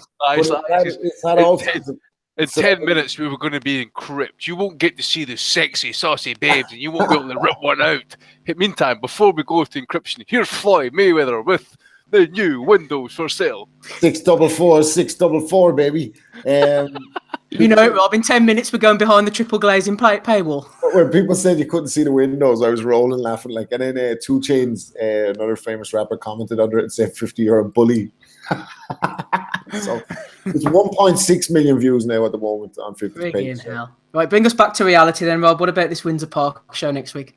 Some windows the boys are going to be doing, by the way. The Windsor Park, man. Where do we start? Like Frampton, I'd expect them to blow this guy out inside a couple of rounds. Although, granted, I haven't seen much of Jackson, but just with the atmosphere and the homecoming and Frampton's experienced pro at this stage, like there's not much he hasn't seen. He's been in some great fights, fought some good, really, really good fighters along the way. Kiko, Santa Cruz, Nonito in the last time. So he's been in with top level operators for a long time. Scott Quigg. But no, yeah, I'd expect him to deal with Jackson pretty handily. The Tyson Fury fight, man, I really hope he does a job on him. Like, because I think if he looks boring on this, it's going to be harder to sell him as a threat to Wilder, really. Like, you know what I mean? Because not that you have to look at history. Like Joe Louis couldn't do it, Jack Dempsey couldn't do it. You know, Ali did it, Tyson couldn't do it. You know, he wins the world. Tyson won a world title, but he wasn't the same version of himself. Like the 3-year rest is a long, long time. Like, so, you know what I mean? We're not gonna know until we see him in with a live body. So hopefully he shows signs that he's serious. As Ozzy mentioned, he's dropped down even more weight. He looks probably in better nick than he was when he fought Klitschko. However, I've mentioned it before, and I don't have any allegiances to any of the Furies or whatever, but I really would love to see him back with Peter Fury. Like, and I'm not taking anything away from Davison. He might turn out to be the greatest trainer of all time. But that stuff I saw the last time in the when he was looking out of the ring, it reminded me of Tyson Fury pre-Peter Fury in some of his pro fights where he was acting the gong, like, and the Ricky Hatton thing in the corner. I just don't know if it's like a bit too palsy-walsy or something, and he might need somebody to have him switched on down the line. But saying that, he should deal with this guy easily. Paddy Barnes, tough fight, as everybody said. Like, Paddy's best chance in that fight is to outbox him, which he's capable of. You know, extensive amateur career, double Olympic medalist. He should be able to get on his bike for 12 rounds. 12 Right. rounds could be a long time though, Rob. Could be, and he has to provide he doesn't get caught and he doesn't go into a war either. Like, so, a very, very tricky night for him, and it's going to be a big task to bring home that world title after 5 fights. My opinion on Bands is that he should have gone pro after the first Olympics, but obviously, the high performance and that he had some good incentives to stay, and I don't think he had like an offer to go pro that was worth the money for him at the time. But my view is that he probably wasted his chance. I think. Not wasted his chance. That's too harsh, but I think he would have had a better chance to turn pro after the first Olympics. Well said, Rob. We'll come back to you shortly. Values of the week coming up. Not a whole lot next week, so we're going to save a few talking points for then. I think joining us on the call to the Cardiff Crusher, Hamed. How are you, Hamed? Yes, I'm good. How's it going? Not too bad at all. We're talking a bit of Carl Frampton, a bit of Paddy Barnes, a bit of Tyson Fury. How do you see the 3 main fights at the Windsor Park show going next week, Hamed? All right. For Paddy Barnes, I think I agree. This could be a bit early for as a title shot. I think he could come out and stuck, but I think we'll see because I haven't really seen. I don't think I've seen the opponent fight regularly. Like I think I might have seen in clips of him here and there. For Fury, I think Fury should win. But I think he needs to look good. Like the last fight was very bad. But I think if Fury just turns up and does what he has to do, because this guy got stopped by Kevin Johnson, so I don't think it should be that hard of a fight. But I don't think it's that bad of an opponent considering it's Fury's second fight back. I think Fury should stop him probably inside about 6 or 7 rounds. Frampton fight, I think that's probably the most competitive fight out of the 3. Arguably, the Paddy Barnes fight could be a bit of a step too far, I think, for Paddy Barnes. But I think Frampton should win, but I'm not too sure how many fights Frampton's got left. I think Frampton's coming towards the end of his career. I think Frampton should get the job done because I don't think this Luke Jackson kid is. I don't think he's as good as some of the guys Frampton fought. Even the version of Donaire, I thought that was a dangerous Donaire. I think he was still a puncher, but it depends if Frampton is completely shot. That's the only way I think I'll see him losing here. I could see Luke Jackson giving him a tough fight and taking it 12 rounds, but I think Frampton should get it done. I think as good as... Here's a question for you, Hamed. I have a question for you. If Luke Jackson were to fight Frampton's previous opponent before Donaire, Horatio Garcia, how would you see that fight going? Is that the one he fought before? The one that dropped Frampton, isn't it? Yeah, the spurious knockdown, but the one before Donaire, yeah. Okay, to be honest, I haven't really seen much of Luke Jackson, so I can't really comment too much. I don't think I've seen like any full fights of him. But I think Frampton has kind of fought down to his level on a couple of opponents, like the guy in Texas as well, where he got dropped. Some of these guys were good, like tough fighters, but I think with this being in Belfast, I think Frampton will probably perform to his ability. I'm not too sure if he'll get the stoppage. I think it could go the distance, so I'm not too sure how the outcome will be. But I think Frampton should win. But I won't be surprised if Luke Jackson wins. I've seen the moments of Frampton being in a bit of decline in some of his fights, especially the Donaire fight. I don't think he's as fresh and as good as he once was, especially the version that fought and beat Kiko Martinez and I think it was Santa Cruz in the first fight. But I just wanted to jump on for a bit. I just want to talk about what's going on with the TV schedule. Like I've just read and heard that the fight between Golovkin and Canelo will be on BT Box Office. I mean, it's a bit of a buzzkill because I don't see what the point of Box Nation is anymore. I think Barry Jones put out on his Twitter that Box Nation is not closing down, but I mean, what is the point of Box Nation now? Because I'm thinking if they don't get the Garcia Porter fight, I think it's not worth subscribing to. Because I mean, they've missed so many fights, and this Golovkin Canelo fight is probably the only reason I thought I'll keep it till about September to see if they get that. But I mean, they're not getting that. The only other fight that I'm kind of interested is Danny Garcia and Sean Porter. But if they don't get that as well, which I don't think they will, because I mean they've missed some bigger fights and. I mean, isn't Box Nation better off just closing down? Well, what's going on, Hamed? Because Barry Jones has obviously had to come out this week and say, "Look, stop tweeting me about Box Nation. It's nothing. I don't know what's going on with the channel. He's on a freelance basis. They call me or they don't call me. Obviously, he's a face of Box Nation, so you can understand why people are getting in touch. But a couple of days beforehand, he put out quite a cryptic tweet saying, "What is it? The snakes jump off the ship first." I don't know what he's talking about, but it's not good, is it? Okay, I think I know what's happened. Like some people are not sure what's going on. The guy who used to own Raynham Steel, I think, passed away. That's I'm right, not Bill too Ives, sure. yeah.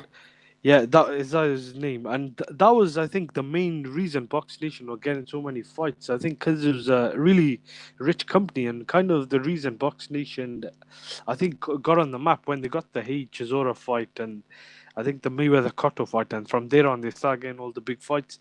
I think he was the reason, and since I think he passed away, sadly, what happened was Frank Warren has kind of just dumped Box Nation, and he's jumped ship to BT Boxing, and I mean that was always his plan, I think, because he had a deal with BT, I think, a year or two ago, but they've kind of left Box Nation in the dark, and I'm just thinking, looking at the schedule you got, I mean, Canelo Golovkin on pay-per-view, I think the week before is Joshua Povetkin on pay-per-view, and then the week after you got Callum Smith and George Groves. I mean, two of those fights are pay-per-view because, I mean, George Groves and Callum Smith is a big fight. I mean, you got two British fighters in a final of a World Boxing Super Series. I mean, the Joshua fight's obviously going to be pay-per-view because Joshua's just become too big. But, I mean, does this fight really warrant the rematch of pay-per-view? The first fight was on, I think, Box Nation, and I think it was on pay-per-view if you weren't a Box Nation subscriber. But That's right.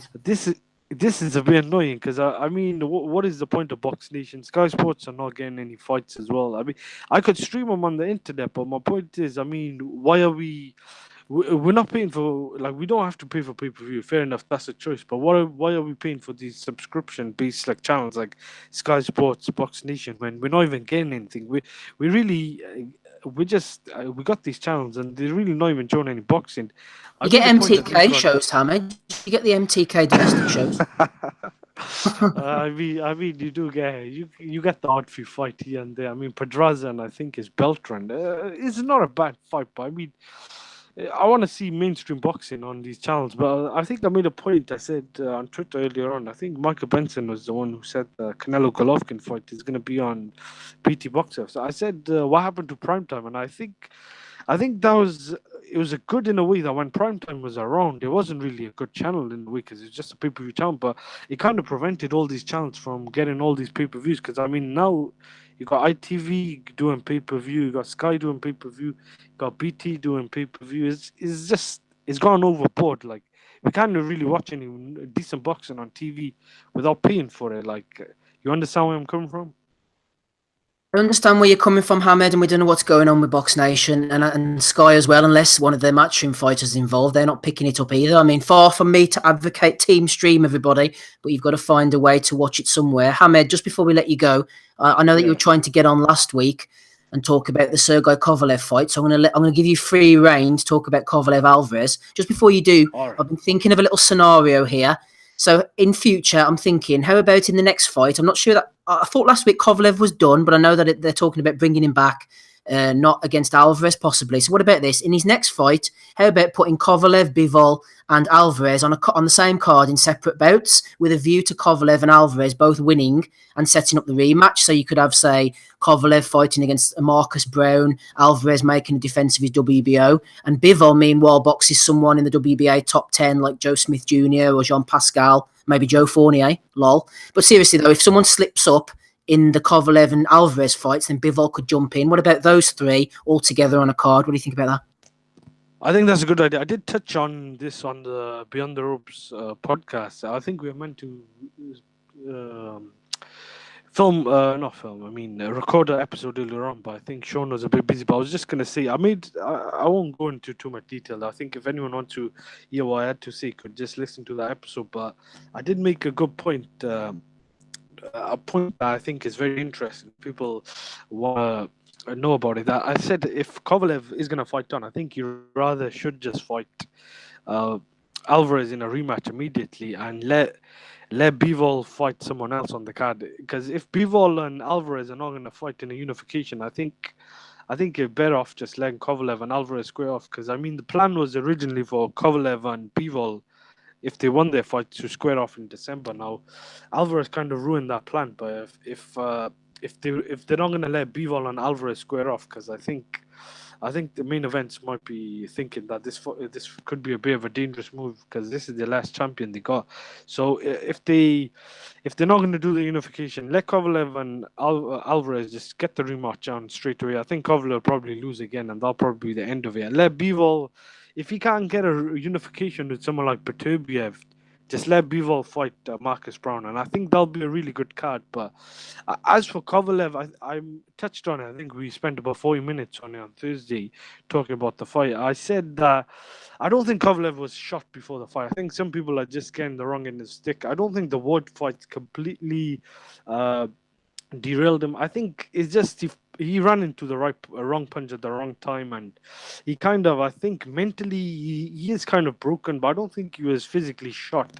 He's always had problems in the gas tank, and his chin has not been the strongest. If you've seen him in the amateurs, he's been knocked out and knocked down numerous times. And I think if that was a bigger puncher like Beterbiev, Bivol, or someone else, I think he could have got seriously hurt. I think someone said that he thought that stoppage is premature. I think that I completely disagree. I think that's a very bad statement. I mean, after the second knockdown, I thought Kovalev was done, but I think because it was such a big fight and Kovalev being such a big puncher, I think the referee had to let him go on for the third knockdown, or he had to let him go on. And after the third knockdown, I think he was completely done. And if that was Bivol, I think Kovalev could have got seriously hurt. But I don't think he was shot. I mean, I thought he was winning 4-2 after 6 rounds. I thought he was in control.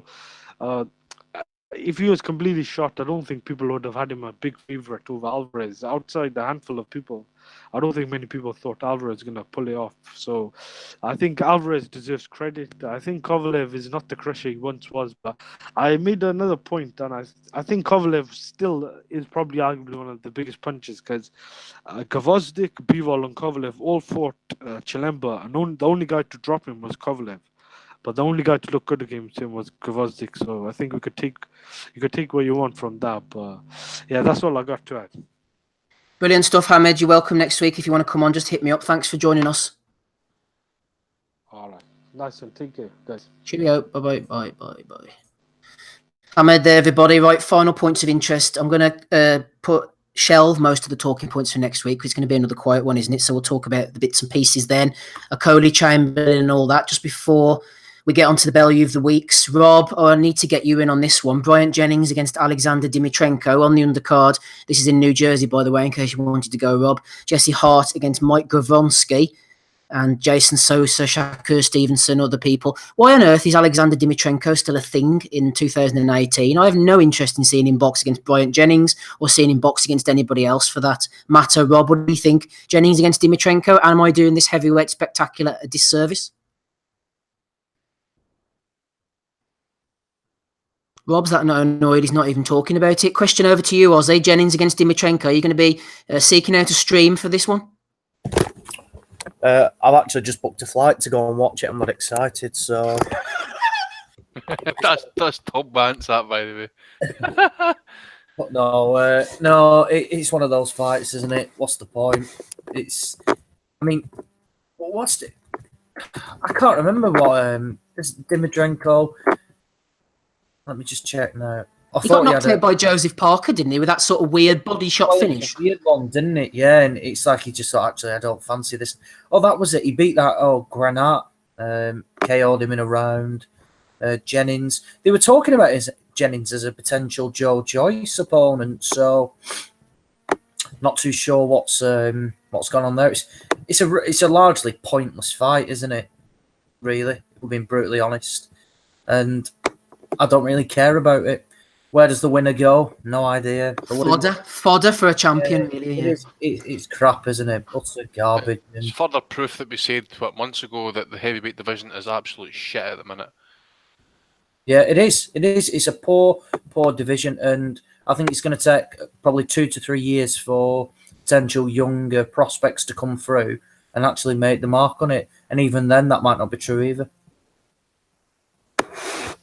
Yeah, Andy, we were talking with Hamed earlier about Box Nation, and Hamed was saying that there was no upcoming content. Well, he's obviously overlooking this Russian card next Sunday, Robinson Castellanos. I think I remember him beating, wasn't it? What do you call the Cuban? Gamboa, wasn't he? Wasn't it? Didn't he beat Gamboa? He's in against. Let's have a go at this, Andy. Like, bear with me. Shavkatzon Rakimov, 12-0.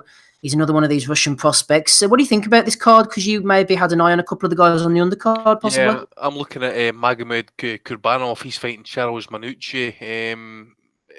Might be a decent enough fight. Obviously, you've got that main event is at Rakimov against Castellanos. I'm trying to rack my brain actually as to who the Cuban was, and it was Gamboa. I remember it was a fight that Gamboa quit in. I think he'd maybe dropped or something like that fight. Yeah, he's been around Castellanos. He's been around for years. I notice. He's what, must be 30, 36, 37 now. Must be, but he's kicking up there. But obviously as well, Yevgeny Tischenko or Tisenko, the heavyweight. He's turning pro. This is his pro debut. That's one to watch, Andy. Yep, this was obviously he beat that Vasily Levin for Kazakhstan. It was a robbery, if I remember rightly. I'm sure the Kazakhstani boy should have got that fight or should have won it. And he beat the Italian, the long-standing Clemente Russo as well. So he's been on the block, but I'm interested to see how he goes. As for Hamid's points, I actually agree with what he was saying. I think I maybe mentioned it a couple of weeks back when I was last on the show. This, the situation with the football at the minute on Sky and that. I mean, they've lost the Dutch, the Spanish, and there's something else they've lost anyway. All these football games are going to like say either what's it called again? 11 Sport, BT, basically all these different online apps. So it's happened with boxing as well. ESPN introducing apps and stuff like that now. HBO are short. You can just fucking forget about them. And what they used to do is was probably like maybe top of the game back then. But they are so dated, so tired. I mean, they've not showed any episodes of the fight game, for example, and then they're advertising it on, like say, Kovalev fighting that, coming up, exclusive content. The fight game returns, like what after fucking 4 months fucking hiatus. HBO are so far behind in boxing, it's unbelievable. Showtime are basically kicking their arse, and even they're not putting a lot of content out at the minute. Golden Boy's having to put a lot of his stuff out on his YouTube channel. I see Facebook last night was Golden Boy. Facebook was last night as well. The Ryan Garcia's fights have all been shown on the live on YouTube. Top Rank are doing similar with some of the stuff and that. Aren't HBO getting taken over, Andy, by like AT&T or Time Warner? I don't know, but somebody. So there might be an injection of cash if they're boxing friendly. This new crowd. Fuck what was meant to get involved with them. You got fucking dickhead. Him at own Sky. Aye, he was talking about buying it. Yeah. Fuck what bastard that one, by the way. But no, but it's again, there's a day like, for example, why the fuck have I got to go and pay an extra £12 a month to go and watch Champions League or UEFA Cup football because it's on BT? I fucking hate BT with a passion. Particularly for the internet. Sky Sports, for example, £75 a month I pay. For broadband and Sky and all that sort of stuff. And the content I get for Sky Sports is fucking shocking. The only reason I've got it is for the parents so you can get the TV channels for the kids' TV. What other options we got? For example, this Russian card we just spoke about there. Chances are, is that you set us on Box Nation next week, mate? With the Russian one they announced it, didn't they? Yeah. So that's on Box Nation. Well, there's a good chance. That's that RCC Boxing Promotions, that German Titov. That'll probably be shown live on their YouTube page, regardless. So I'll just watch it on YouTube. So then you go and fucking watch Box Nation. I've not even got Box Nation. What other stations can we fucking pick on here? Look at the German scene. German scene's fucking falling apart at the minute. There's the Tyrone Zoiga being released there by Sutherland. They're losing TV dates left, right, and centre and stuff. It's just everything's getting marginalised. Everything's getting pushed onto these kind of like these backwater apps, and it's going to cost us like £5 a skull to pay-per-view to watch this shit. I do think we should be actually, they want people going to buying chip boxes and stuff like that to watch this stuff. Why the fuck should I have to keep paying extra money week in, week out to watch sports that I fucking enjoy watching? It's becoming a fucking piss take. No wonder people are actually, we've always, been members of Team Stream and stuff, but there's times like I actually like to pay for stuff. I like to go and watch a fucking football, for example, but I'm not going to pay for it every fucking time. To watch, for example, Say Man City play Man United and it's on BT. I've got to go and pay for that, or I've got to go find a legal stream which could dump me out with after 10 minutes, half an hour, or something like that. It's becoming a fucking joke. Hamed made a good point there, Andy, in the chat, and I noticed it as well on the Facebook. I know when they're on Facebook, the whole thing is interaction with the fans, social media, but they kept putting this big bar up at the bottom of the screen saying, oh, Frank Smith says, so he made a comment on Facebook, Diaz has got this, he's going to win. I'm thinking, I don't give a shit what Frank Smith says. Stop putting those stupid comments at the bottom of my screen. Aye, I'm reading some of these chats and stuff like that as well. Scab is the other one. It was fucking the Spanish football they lost. Cheers for that, Jason Chuckwave, even they're still ducking the pod. Aye, no, it's just again, as I say, you probably get. I mean, there's that fight we watched in Africa, for example, on YouTube. Fuck's his name? Isaac Dogbo against Cesar Juarez. We're all relying on these online apps. Yeah, I said to Barry McGuigan about 5 years ago when Carol Frampton was up in Scotland sparring John Simpson. There was an article came out that week. I'll never forget reading it actually. Boxing at that time was the most illegally watched sport on the internet, i.e. people were watching it on fucking illegal streams. That tells you, there's interest is there, but people are not going to be fucking getting separate. I mean, it's like fucking, for example, fucking Fat Mike walks into Rangers, right, and he decides he wants his hands on the merchandise. However, I only want to sell it in certain segments, so I'll split it in 4 and send it off. That's what it's like. You're like the boxing's getting split into different divisions. You've got Eddie Hearn with Dazan, right? So you can just guarantee what's going to fucking happen here. You're going to end up having all these cross-promotional problems. Frank Warren's not going to send his fighters over to Dazan to fight for Eddie Hearn Network. Bob Arm's not going to do business with Al Heyman, so that might veto fucking, Lomachenko fighting Garcia, for example, because he's on Showtime and Lomachenko's exclusive with ESPN.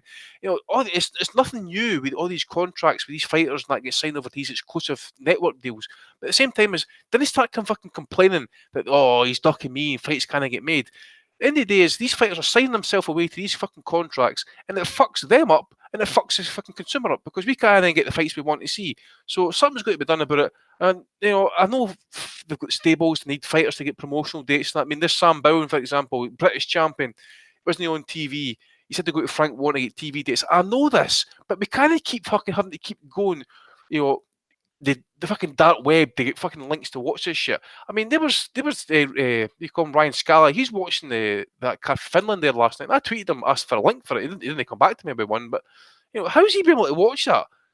He's going to be watching that on a chip box somewhere, surely. To watch that fight. He's in Canada. He's watching that shit. And he's on a rant, everybody. He's 100% right. We're going to have to go on the deep web soon to see fights like Bryant Jennings against Alexander Dimitrenko. Rob, we're going on to Bellew of the Weeks. Sum up for me, Bryant Jennings versus Alexander Dimitrenko in 3 words. 3 words on Jennings Dimitrenko, Rob. Piss off, Steve. No interest, dude. Zero. It's shit, isn't it, man? Yeah, it's absolutely abysmal. So that is catatonic. But yeah, it looks like DAZN is the way forward for the TV, baby. We're going to get everything. We're going to get all these big fights. Yeah, we're going to be discussing DAZN next week. Obviously, Eddie's put on the card with Callum Johnson, Adam McMillan. We did have a few questions in on that. I'm going to park them till next week because I think it's going to be quite quiet. Go on, Rob. Prediction, Jennings against Dimitrenko. How's it going to end? Dimmy, don't care. I'd say the other guy beats Jennings. Really? I couldn't care less, man. I don't know. But like, even if Jennings wins, well, like best case scenario, Jennings blows him out in 1 round, right? Where does he go then? Who's he going to fight like? It's going to be horrific, Rob, because Jennings can't punch, so I think it's going to go like late or maybe even the distance, Well, you're more interested in it than me. I might watch it now just to spite you. No, it's safe to say I'll never say that. I might even. The only way I'm going to find out the result of that is being on the pod. Couldn't give a shit about Bryant Jennings. Like, what is this? 2013. I know exactly. It's ridiculous. Yeah, tune in next week, everybody, if you want to hear my in-depth analysis on Jennings against Dimitrenko. Right, let's get on to Bellew of the Weeks and let's get the hell out of here. I've got a whole pile of them, so let's go through them. First of all, TMG has nominated Billy Nelson, a Bellew of the Week, for calling out Joe Joyce and Dillian White and saying that they're afraid of Martin Bacoli, which no doubt will happen soon, says TMG. I know he's quite high on the old Bacoli character, Billy. When he's going to get a big fight, I'm not really sure, but hopefully he will soon. Box Royalty has nominated Jane Couch. She's going on about, I think she's having to go IFL TV. James Helder's not in prison anyway, so good to hear. on that one. Eddie Hearn has been talking about Dan Raphael slating the Adamek against Jarrell Miller fight. He believes, Eddie, that ESPN are possibly DAZN's biggest competitor. That's why Dan Raphael is slating it. And Mr. Damien McFall jumps in and says, low blow by Dan Raphael. Don't think it's that much of a mismatch. This is Adamek against Miller, everybody. Eddie says 7th in the world versus 15 in the world independent boxer rankings. Pucking Frick has nominated Eddie, rightly so, for this pile of shit. Adamek has no business being at heavyweight, especially now at these advanced stages of his career. Chad Hogan has nominated Boxing UK. Char versus Chisora, a belt for the fans, says Boxing UK. The ball winner put up a random message to Eddie Hearn, yeah, Freudian slip there. At Eddie Hearn, morning Eddie, hope you have a fruitful day. You deserve it, says the ball winner. I don't know where these. What a fucking fuck, Eddie, please retweet me. Eddie, can I gag on your balls? Eddie, can you spunk in my mouth, please? You fucking penis. Michael Buffer's at it again. Do you think Eddie's going to take him up on that, Rob? I hear he likes it, that, DAZN USA, who would you like to see Dillian White fight next, says DAZN. And Michael Buffer, independent arbiter that he is, MC, jumped in and said, make public the list of those who turned down the fight and the fat payday that would come with stepping in the ring with Dillian White. Hashtag, let's get ready to rumble. And then his little R trademark sign, at Eddie Hearn, at Matchroom Boxing. Why is Michael Buffer getting involved talking about Dillian White being ducked, Andy? It's a bit of a strange one, isn't it? Isn't he supposed to be impartial? Aye. He's just doing the company line. And by the way, who the fuck is Dillian White being ducked by? Just for a matter of fucking record here. I don't know, Andy, but we might want to get Jimmy Lennon Jr. in to see what he thinks about it. I mean, fuck. I mean, this is the guy who called out David Tate after he got iced off Bellew the second time. This is the guy who called out. Who was it he called out as well after they got starched, in a fight? Who the fuck was it? He's basically like Kell Brook when Amir Khan got iced off fucking Canelo. Aye, I'll fight him next. Aye, you fucking mole, I bet. Yeah, he's all about the path of least resistance. That's all he's all about. I will say, I'll give him his due for what he done in his last fight though. But slightly improved. But this narrative that he's been ducked, man, this needs to be dumped straight away. Come on, to fuck. Next week, Andy, Lupe Contreras, Deontay Wilder is a pussy. Well, I tell you what, I think Wilder's going to be in Belfast next week. We need to get him on camera and basically ask him the questions that matter. Like for example, the first question is how big a cunt is Eddie Hearn? Yeah, that'll be the first question. That'll be the first one. It'd probably be the last question we get to ask as well, to be honest with you. Chad Hogan has nominated John Mumbles. They're talking about Dillian White again, people ducking him. Pulev, they wanted him to go to Bulgaria, no chance. Ortiz, apparently the reason why Dillian White didn't fight him. Why fight him when he is ranked number 1 for the WBC? Chisora, already beaten him, nothing to gain. Jarrell Miller, blah, blah, blah. John Mumbles goes on making continued excuses. James S. has nominated Umar from IFL TV. Campbell Mendy 2 in a final eliminator for Mikey Garcia's belt, and Askin Akoli on the British on the same undercard is terrific value. Don't think anyone can complain about September the 22nd's pay-per-view at Eddie Hearn, at Matchroom Boxing, both tagged in, obviously, for Mr. Umar. Moving on, we have Box Royalty have nominated Chris Eubank for putting a parking ticket on his own Bentley. Quite what the monocled moron's up to now, Andy, we don't know, but he's just lost the plot, hasn't he, Eubank? What's he been up to now? He was caught putting a parking ticket on his own car for some reason. Oh, it was on some. I see that's his son's sports car he's driving today. Fucking going about with. He's just.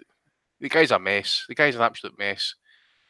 He is indeed. Dave Allen has said about 200 people today have asked me if it's true if I'm fighting David Price at Wembley. Genuinely not heard anything about it, but everyone is sure that I am. Mike Benson put it out earlier, says Luke Tucker. Parody account said Mike Benson himself. Tommy Hamill has nominated the whole sad episode. Joe Ringer, friend of the pod, has nominated.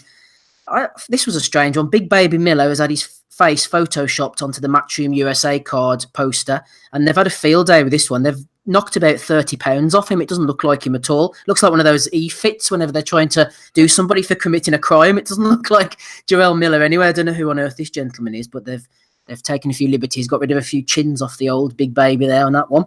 Billy Nelson's comment was amazing. What was it he said, Oz? Oh, he was on about Miller, wasn't he, Ozzy? What did he say now? Something about... The He Nutty said, Professor? he said Gerald Miller looks like he's a member of the family out of the Nutty Professor. He did. He was walking around like the Stay Puft Marshmallow Man, He wasn't he? looked like the Michelin Man to me. Absolutely superb from Billy Nelson. I've not laughed at something like that for ages. So simple, yeah, it was very funny. Some people started having a go at him for it, actually. I know, it was brilliant. People are just too sensitive nowadays, man. Oh no, unbelievable. No room for sensitivity on here. You not get banned for making comments on this show, Andy? No, apparently you get banned for trying to kick all ladies down the stairs, though, apparently. Yeah, I'm gonna have to. I've dug that one out for episode 300, so we'll say no more about that now. Oh, no. Yeah. Not your finest there, Andy, it must be said. I must have been pissed. Shout out to Dave the Hater Lowback. We haven't seen him. Oh, was it him that yet. grassed me up, was it? No, I'm not saying anything. That you loving cunt. Moving on. Right, hit, Suspension on the way. hit thumbs up in the chat, I everybody. love the way the listeners are very upset about the suspensions as well. They always want to get to the bottom of it, like some real clues. Nothing that Andy saying that. I was getting all these comments and that. I'm like, fuck it, I don't know, dude. I'll wait till you get back to the committee meeting for Wednesday before I find out what happened. Andy's back on the peds. Right, back on the value of the weeks. Bobby Big Express was talking about the DAZN card, better than much of the cards at the PBC or ESPN have broadcast over the last 18 months. All the best at Matchroom Boxing. No, it's not better, says Carp. Chris Barnfather has nominated Bobby Big Express for that one. Michael Benson, Don King has announced that the WBA have sanctioned this weekend's title fight between BJ Flores and Trevor Bryan for the WBA interim heavyweight title. Booking Frick quite right at the value of the week from Mendoza for sanctioning that shite. I like the way Benson put a little person putting something into the bin emoji. Quite apt, Mr. Benson. Shout out to Chad Hogan for putting up Fight Critic. Andre Ward might be the GOAT boxer when it comes to mental warfare. I've never seen a fighter's life broke down the way Kovalev has, says Fight Critic. A nomination from Samuel A. Truck, who's nominated. Oh, yeah, MTK. The big build-up this week.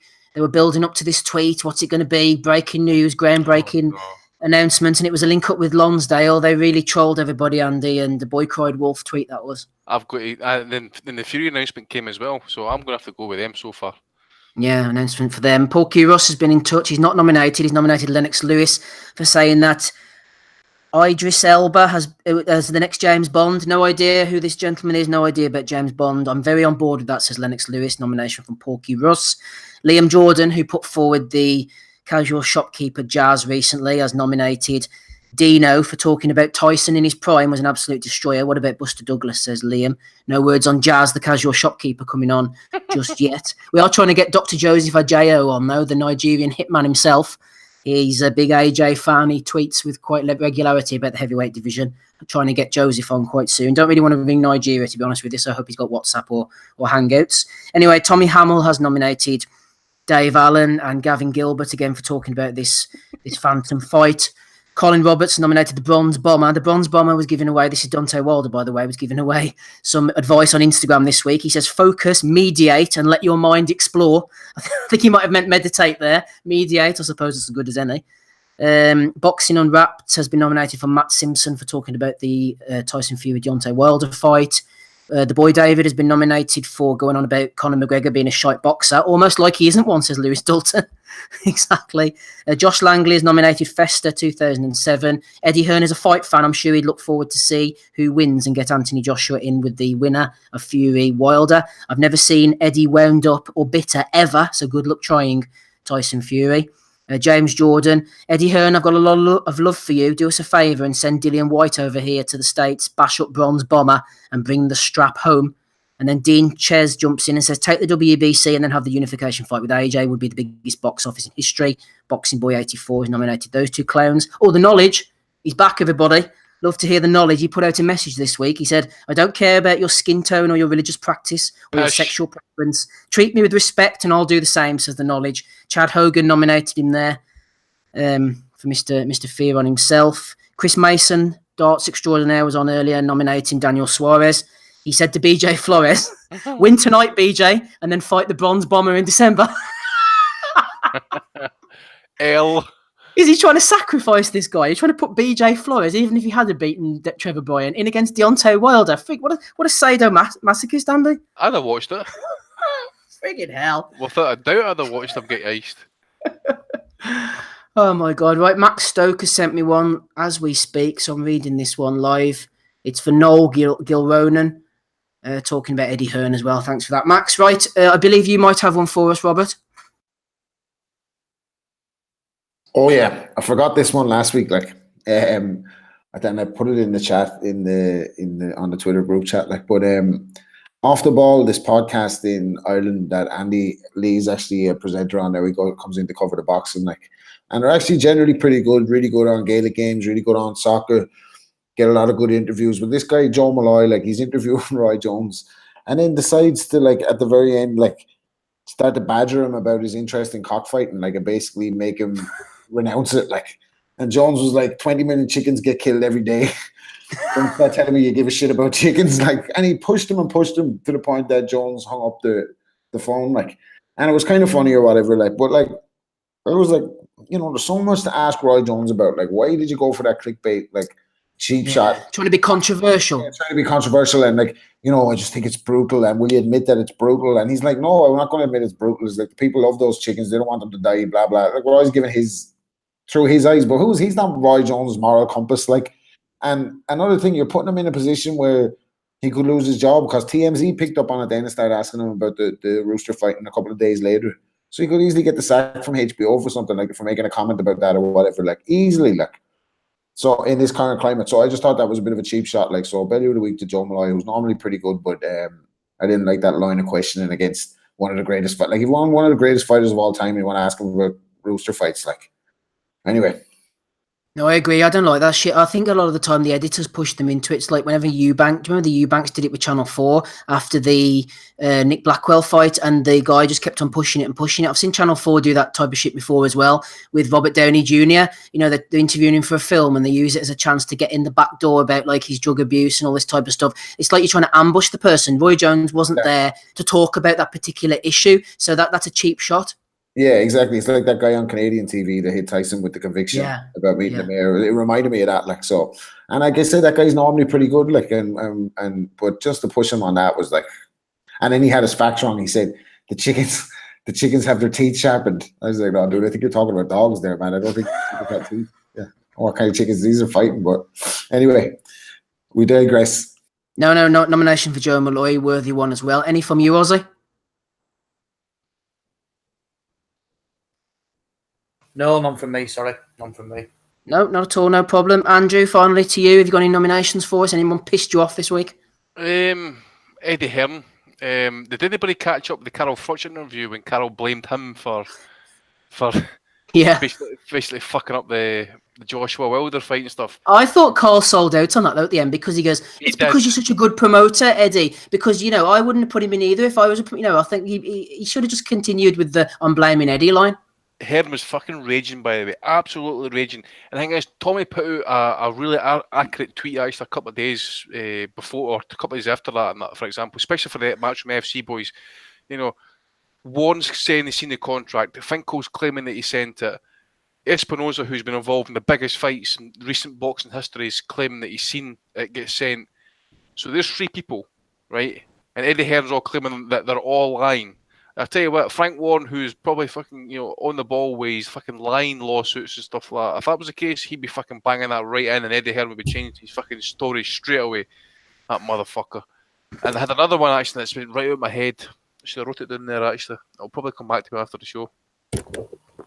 What they say to Eddie in that situation? Shut up. You ain't with me. Mm-hmm. You ain't with me. I'm with Jesse. I'm with Mayweather Promotions. You ain't with me. I'm a real one. I'm a real one. And this isn't about me. You guys got to fight. Yeah, on Saturday night. Shut that soft ass shit up. Shut that soft ass shit up. The great AB. Oh, what? The great AB. Yeah, we should nominate him, shouldn't we? Emeritus Award, right? Okay, then. So, Andy, you said that. Was it the MTK Lonsdale thing? Was your front runner possibly? Are you going to? I'll go with that. Are you going to stick with that one now? I'm giving you a chance if you want to change your mind, or.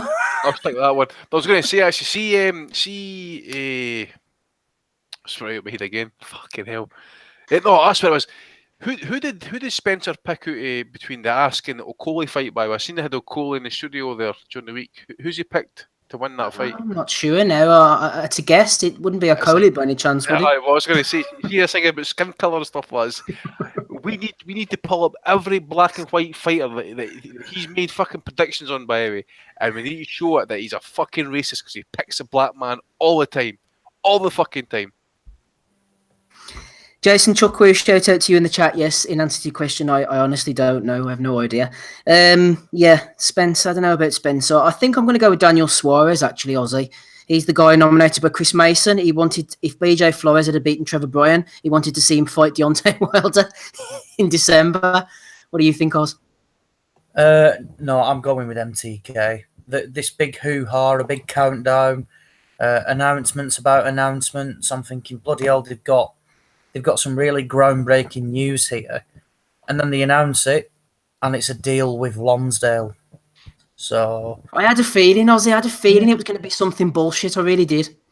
Well, I didn't really know what to expect. Do you know the one thing I thought it was going to be is that they bought out Box Nation, and it would be called like MTK TV or something like that. So I thought, yeah, that it could be that, you know, with them signing this deal, but then it was the complete opposite, and they've signed groundbreaking deal with Lonsdale. Rob, what about you? Who are you going for? Well, I live in Ireland, so I'm not going for MTK. I think that's a great move for them. And more success to them. I back that up. Well, I'd rather run into Joe Malloy, so I'm going to stick with Joe Malloy. I'm not worried about him. Okay, one for Joe Malloy, one for Daniel Suarez. Who are you going for again, Ozzy? Do you want to change your mind, or are you happy with... Definitely not. MTK, definitely. Andy, did I hear yours? Are you okay with your pick? And I'll change it then as well. Cause it's Ireland next week.